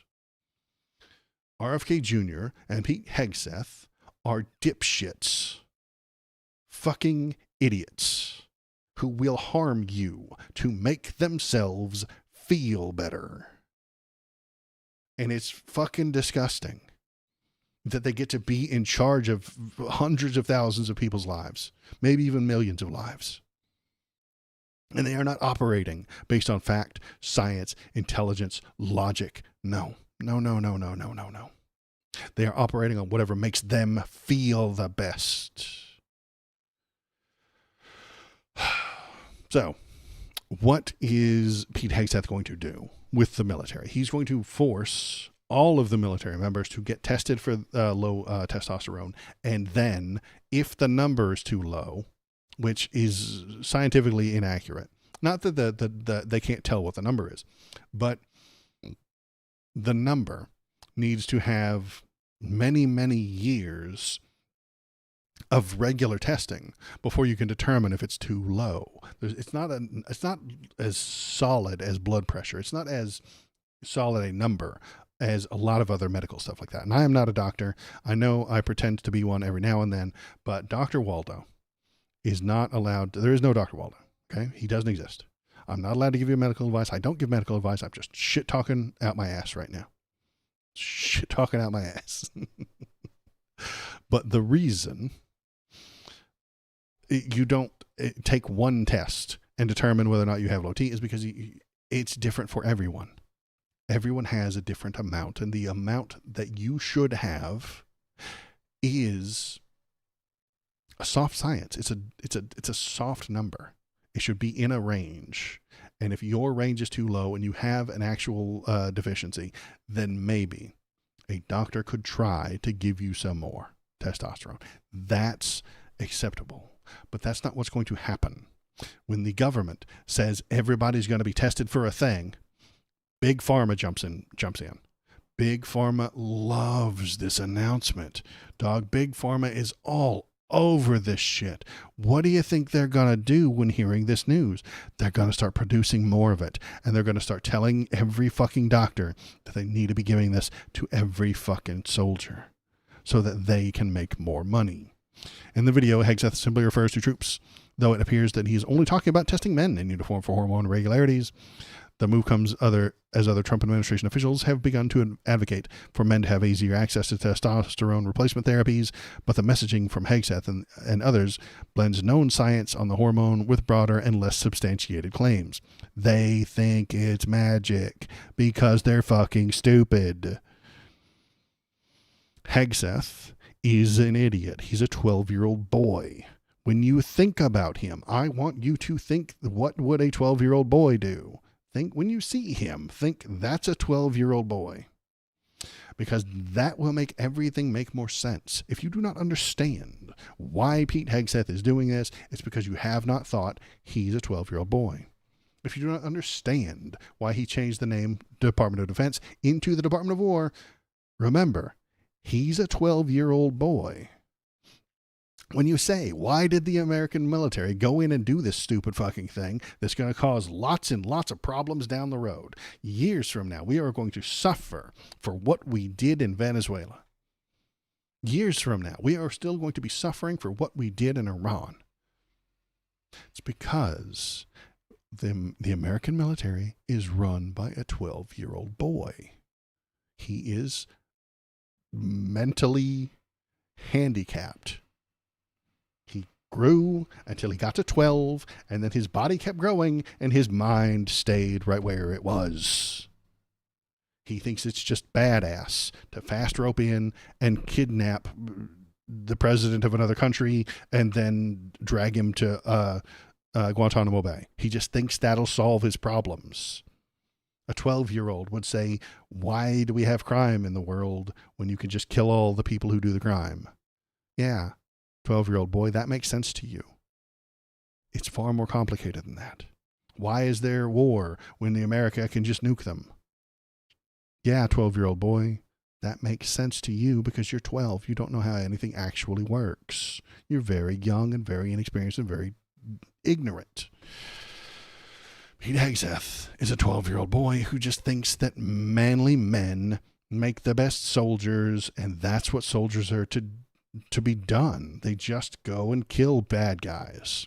Why don't the American soldiers take a bunch of fucking testosterone, bunch of steroids, get the most powerful guns, and then just run in and murder all the bad guys? Yeah, 12-year-old child, that makes sense to you. That sounds like a good plan if you're a 12-year-old kid. Pete Hegseth, the kid, running the fucking most powerful military in the world. Testosterone use in the military has previously come under scrutiny. Because it's not a good idea, you guys. Spoiler, it's fucking not a good idea. When asked what conditions Hegseth was looking to address with the new policy, the Pentagon referred to Hegseth's remarks in the video that mentioned keeping troops strong, resilient, and capable, and that the rigors of the modern battlefield demand maximum psychological and mental readiness. Over the past several years, Special Operations troops, and specifically Navy SEALs, have come under scrutiny for the use of testosterone and similar substances to enhance performance. Because the Navy SEALs must perform 100% of the time, they use things like this to enhance and not lose. The death of a SEAL recruit during training in 2022 led to a discovery of substances in his possession, including testosterone, and revealed far more rampant drug use among the elite program than was previously acknowledged. These people are very, very, very elite. And to stay in the elite, they will take these drugs. And that is not a good thing. That does not make you more intelligent. It does not make you more powerful. It is a fucking crutch. A year after the recruit's death, the Navy said that it would begin drug testing program to screen for any hormonal substance chemically or pharmacologically related to testosterone that promotes muscle growth. Hegseth that his new initiative is not about artificial enhancement. Fuck it's not. The fuck it's not. Pete Hegseth, you don't know what you're talking about. The Pentagon did not respond to questions about what research or academic studies underpinned this move, because there weren't any. 12-year-old boys do not make decisions based on research and academic studies. They make decisions based on what's the most badass outcome. RFK Jr. has touted testosterone, but medical experts are wary. Testosterone and experts are wary. Conservatives hate experts. They don't need experts, man. They need their gut. They need to feel what's correct and what's true and what's right. And RFK feels like testosterone is the right way, so that's what they will provide. Fuck experts. Fuck doctors. Don't listen to any of them fucking nerds. That's nerd shit, okay? Testosterone levels in men decline naturally with age and have long been linked to issues like erectile dysfunction, low libido, mood changes, and weight gain. But experts have debated over years how to diagnose these problems and whether they should be treating by replacement hormones. Hegseth's announcement comes as Secretary RFK Jr. and other Trump administration officials are moving to make it easier for doctors to prescribe testosterone. Last month, the Food and Drug Administration proposed easing prescribing limits on testosterone gels, pills, patches, and injections. For money. It always comes back down to capitalism. The people who produce the ball goo want to sell more ball goo to more people. And so they convince the stupid 12-year-old who's in charge of the military that he needs more ball goo. And so he says, okay, let's make a system where people in the military get more ball goo. And then the company makes more money. It's fucking Brondo, and plants crave it. Brawndo is what plants crave because the company, Brawndo, needs to sell more Brawndo to make more money. And so they start pouring Gatorade onto the plants. And then the plants die. Dog, we're literally doing idiocracy right now. The company that sells the ball goop has told the 12-year-old idiot in charge of the government that he needs to give the ball goop to his soldiers. And now he's going to do it. And we're all going to suffer. It's not about artificial enhancement. It's about making uber mensch. Yeah, exactly. We need the soldiers to be the biggest, strongest, most manliest men. Pete Hegseth needs to be surrounded by gigantic, strong-armed, muscled up, manly men. Okay? Pete Hegseth feels insecure if he is not surrounded by the largest, strongest, testosterone-filled men. And I don't know why the liberals are making it weird, okay? Why are the liberals making this weird? Why are you insulting him for his deep desire to be surrounded by muscle men? You're the one making it weird. Oh, and it only is going to get worse because let's look at roid rage. What is roid rage? Also known as steroid rage, is a side effect of using anabolic androgenic steroids, andro meaning male, characterized by dramatic mood swings, increased hostility, impaired judgment, and unprovoked aggression. While the term gained popularity in the 80s, medical research confirms it is a real phenomenon linked to hormonal changes caused by supraphysical doses of these substances. Does that sound like something you want for a soldier to have? Dramatic mood swings. Do you want your well-trained, highly muscular, armed with automatic weapon 19-year-old to have dramatic mood swings? Does that sound like a good fucking plan to anybody? Do you want the well-trained Thank you for following Heathen Father 12. Heathen Father, thanks for following. You just turned a frog gay, Heathen Father. I'm proud of you. I appreciate you. You just turned another frog gay. Every person who subscribes or follows my channels turns a frog gay. And you just did it. Do we want the soldiers to have increased hostility?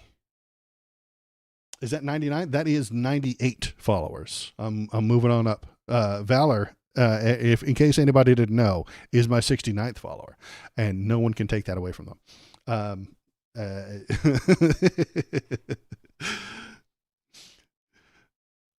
Possibly why you're still here. I get to tell everybody that. And I'm going to remember forever because I was streaming. We were playing a dwarf game and you became the 69th follower. And I was like, yes. Anyway, we're at 98 right now, maybe 99. It might be 99. It takes a few minutes for it to update, but it might be 99. And it's coming up to 100. We're getting there. I'm finally somebody. Anyway, what was I talking about? I was talking about increased hostility. Is that what you want for your soldiers? Impaired judgment. Is that what we want for the American fucking soldiers? Unprovoked aggression. This sounds like a terrible idea. This sounds wrong and bad and stupid. And we shouldn't let him get away with it. We shouldn't be doing this. And even the dumbest among us, and I mean that literally, because I'm about to show you a video of my favorite idiot. Some of you already know who he is. My favorite idiot is Jesse Waters. He is literally everything that is wrong with America. He is literally everything that is incorrect with the world. And he is going to say something horrible about the over-steroided American troops. And it's disgusting. It's fucking awful. But we're going to watch it. And then I'm going to say some mean things about him. Here we go. There he is, Jesse Waters. Let's listen to what he had to say. He says you lose your endurance, muscle mass. So, yeah, I want these guys on it. But you know what's going to happen? The guys that don't need it are going to take it. To triple boost. The people who don't need it are going to take it to triple boost. Even he knows that's a fucking fact. I know that's a fact, but I'm smart. You're smart. You know the 19-year-olds are going to fucking access it and get it and triple boost like he's talking about. Right. And then they're going to get out there. And women on base, you guys better be careful. Port calls, women in Asia, you better be careful. Because you're going to get raped. Ha ha ha. Isn't it hilarious? Isn't it silly? Isn't it so funny? Ladies on base, be careful. You better look out. The rapists are on the way. The American troops are on their way and they're ready to do some rapes. They are just, they're jazzed up on ball goo. They're hepped up on goofballs. They've been slathering fake testosterone from Big Pharma, and they are coming for you, literally and figuratively. Literally and literally, I suppose. And he's smiling about it. He's laughing about it, making funny jokes, trying to turn this into a comedy routine. Because these guys are going to be wild animals, and you better watch out. Okay. He thinks it's a joke. He thinks it's funny. He thinks this is a good thing. He supports this move. He supports future sexual assaults. He supports more American troops raping women. He loves this idea. He's absolutely on board for this thing. And if you criticize him, well, let's think about who he is. It's a fun little joke. Ladies, be ready for a little bit of rape, okay? You know, it's coming. He's so happy about this joke because he is a rapist. He thinks it's cute to force women to be around him. He thinks it's just part of the courtship ritual to trick women into being near him. That's what men in his brain have to do to get a wife, is you have to trick them into spending time with you. You have to force them to be near you. You have to recreate all of the situation. You have to bend situations so that they will be near you.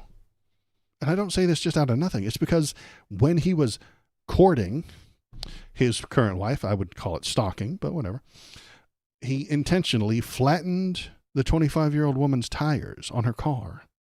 He did it on purpose. He knew what her car looked like because he stalked her. He knew where she parked because he stalked her. And he knew when she wouldn't be around, he could go out there and release the air from her tires. And then, 5 seconds after she noticed that, he walked up and said, "Oh no, what happened? Weird. Do you need a ride? Do you want to get into my car?" The stalker said, and she said yes and found it charming because she was a conservative, and then eventually married him. And he left his old wife. He was married to somebody else at the time because he's a huge piece of shit. He is a terrible human being, and he has everything wrong with America. It's because him and his actions get promoted, get paid. If you're a good, hardworking, decent American, you do not get ahead. You must be a huge piece of shit to get on TV, to be on a Fox News anchor, to be wealthy in America. You must exploit somebody. You have to be harming somebody. You have to be stealing from someone, somehow, something.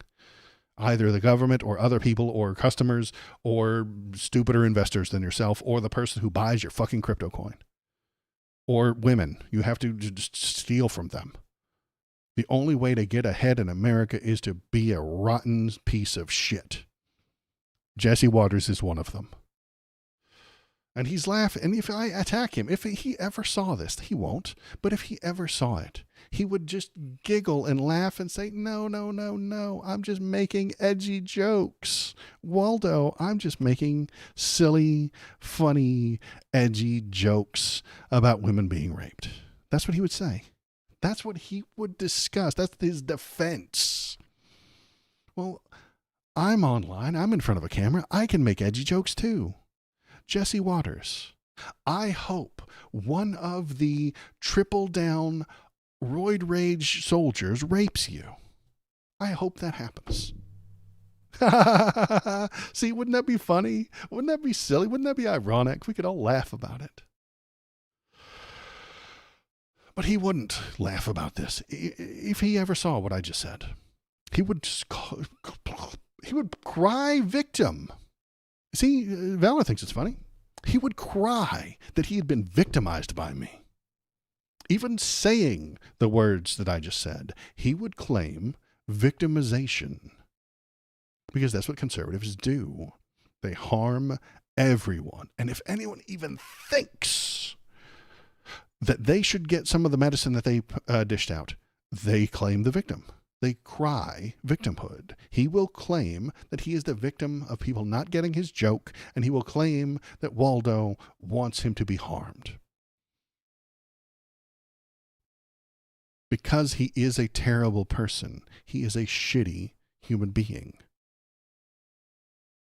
He will never understand the harm that he causes. He will never understand that there are other people than himself.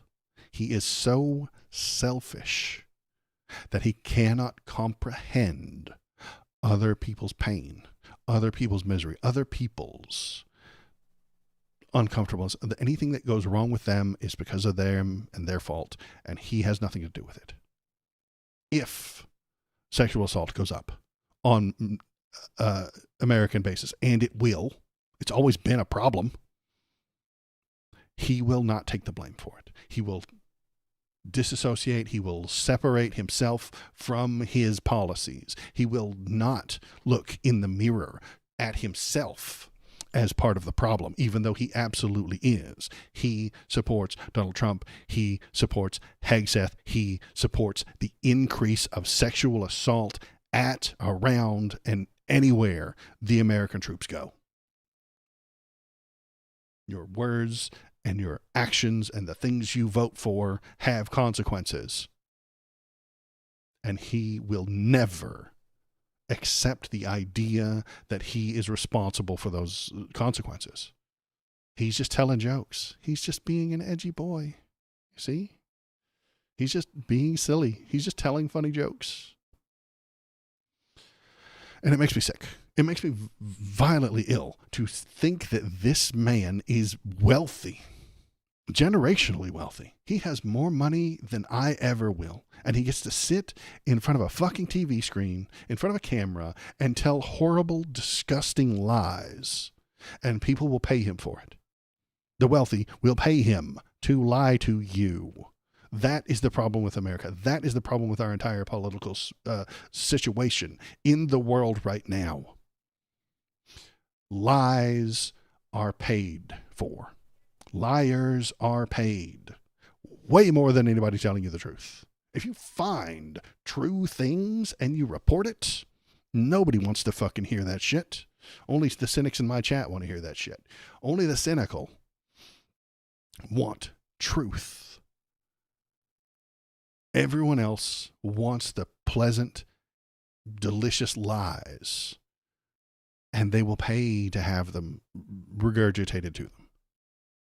Truth tastes like shit, and bullshit is delicious. Jesse Waters gives people bullshit constantly. All day, every day, he spews bullshit. And because bullshit is delicious, people eat it up, they want more of it, and they get more of it. And they demand more of it. And because there is a demand for more bullshit, he will give you more bullshit and get paid lots of money to keep talking the bullshit. Anybody talking truth is ignored. And anybody talking bullshit is paid handsomely. And that is the problem for all of American and all of politics right now. So I'm repeating myself, but is the idea itself a terrible idea? And I think it is. The increase in testosterone within the American troops will only lead to more violence from them, more anger, more things.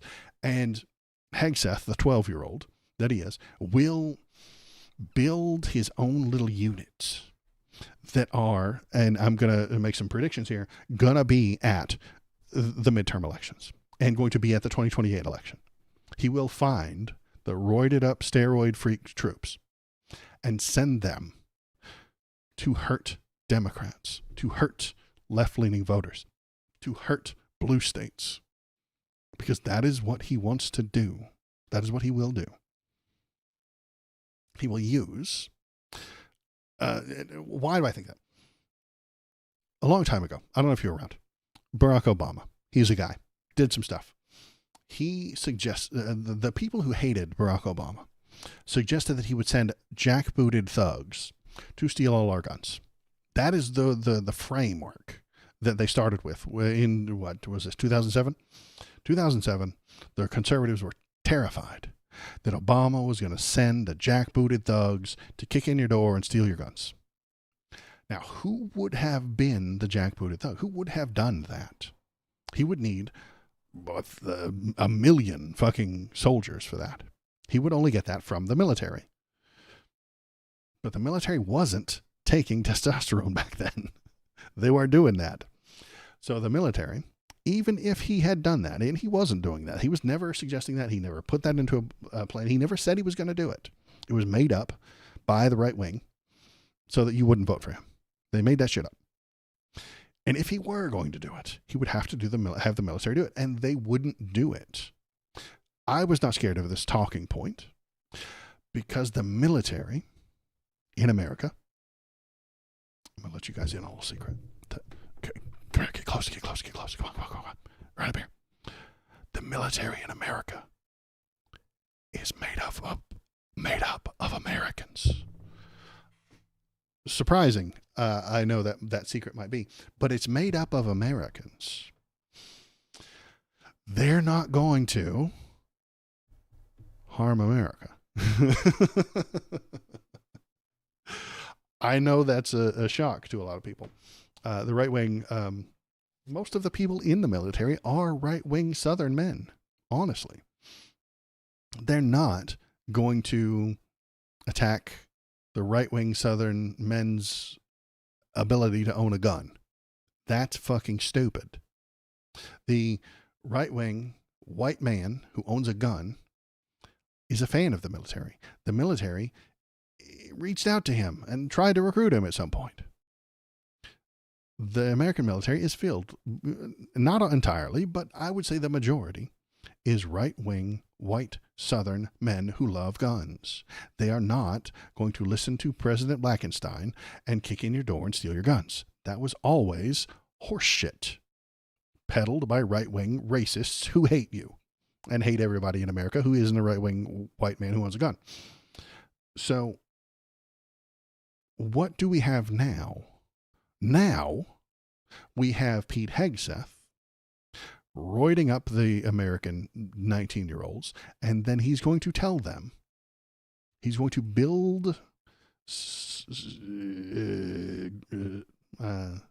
units, I suppose, of right-wing, hard, testosterone-taking young 19-year-old men from the South, and tell them that New York City is stealing democracy. And they're going to believe it. And they're going to accept it because they listen to dipshits on Fox News. They listen to horseshit from right-wing media sources telling them that Zoran Mamdani is a Marxist, Keynesianist, communist, fascist who is stealing the American democracy. And then when Pete Hegseth tells them to kick in his door, they will. And he will build an entire military unit that will do that if he's allowed to. He'll do that. And that is why I'm afraid.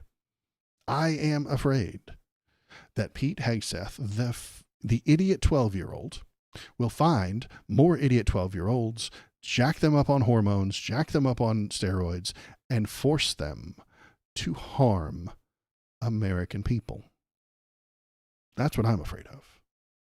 The right wing is afraid that Obama's going to steal your guns. And he never did. He never tried. He never was promising to do so. Is Pete Hegseth promising to do this? Kind of. He's already working on the roided out part. He's already removed every woman he can from the military. He's fired all the women he can find. Any woman he sees walking around the Pentagon, he's like, get the fuck out of here. He hates them because he wants to be surrounded by strong, muscular dudes.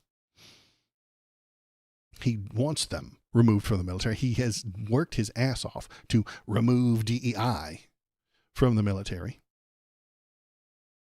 Why is he doing that? So he can surround himself with like-minded 12-year-old boys. And those 12-year-old boys will be cruel. I don't know if you've ever met a 12-year-old boy, but they're fucking awful. All of them. Myself included, my son included, was probably his most awful at 12. That's when boys are cruel. They are all closeted. Yes, absolutely. And they're all... It's not that they're closeted toward being gay. It's that they are performing masculinity at the highest levels. Pete Hegseth wants to perform and make you think he's manly.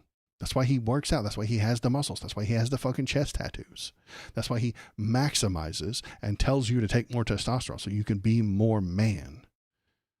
Because in his 12-year-old brain, the thing that is least gay is the guy who's the most manly. It's like Andrew Tate sitting in his stupid fucking bathrobe with his muscles surrounded by 9 women that he's not looking at. Pete Hegseth does not exercise and build muscles so that he'll be attractive to women. Ugh, gross.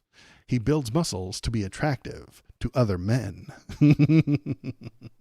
He wants other men to be jealous of his amazing pectoral muscles.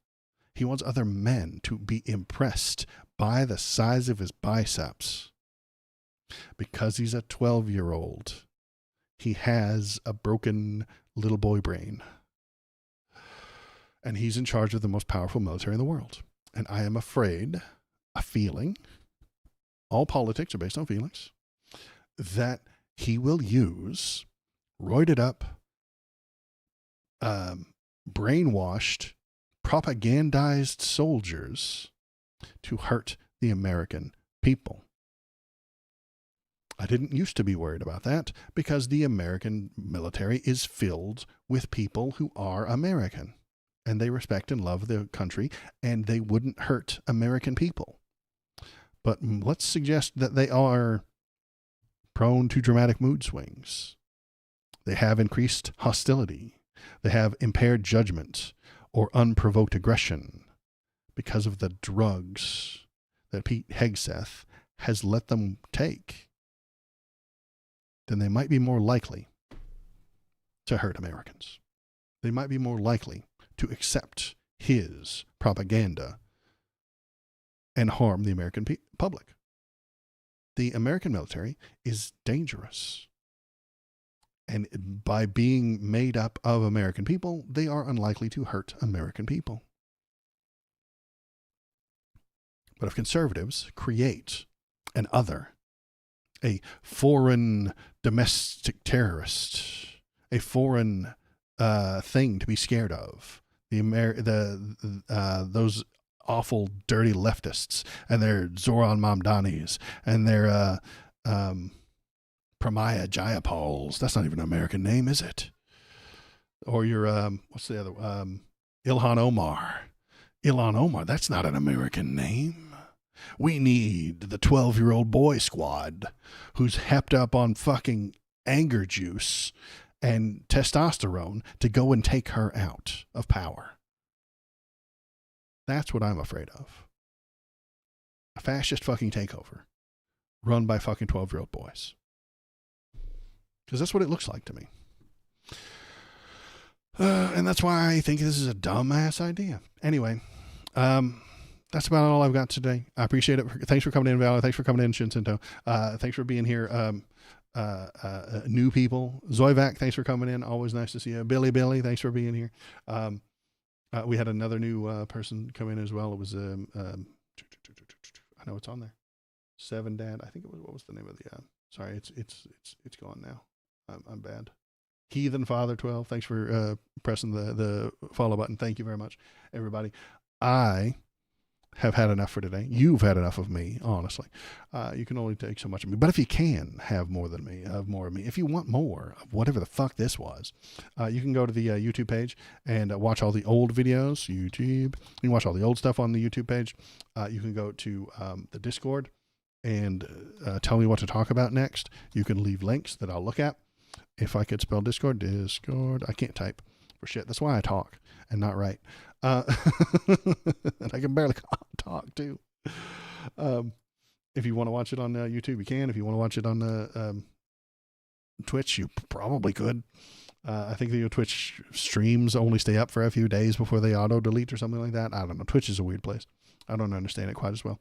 But it is better for chatting and stuff like that. And yeah, you can go on over to the Discord to tell me what to talk about. Tell me, leave links to things that you want to see me talk about. 2 weeks default, I think.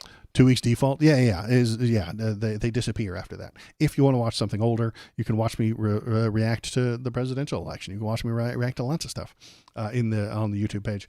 Lots of fun stuff over there. And this last section, I'll turn into a YouTube video. I'll put it up on YouTube and hopefully get somebody to watch it. That is it for me today. I am all done. I will be back on Wednesday. Yes, I will be here on Wednesday night for more news and politics and stuff like that. And if you want to, leave a link to stuff that you want to talk about. Let me see. Yeah, that's it for today. I'm going to go get some lunch. Everybody have a good day. I love you. I'll be back on Wednesday unless the Gestapo kicks in my door, drags me off to a gulag.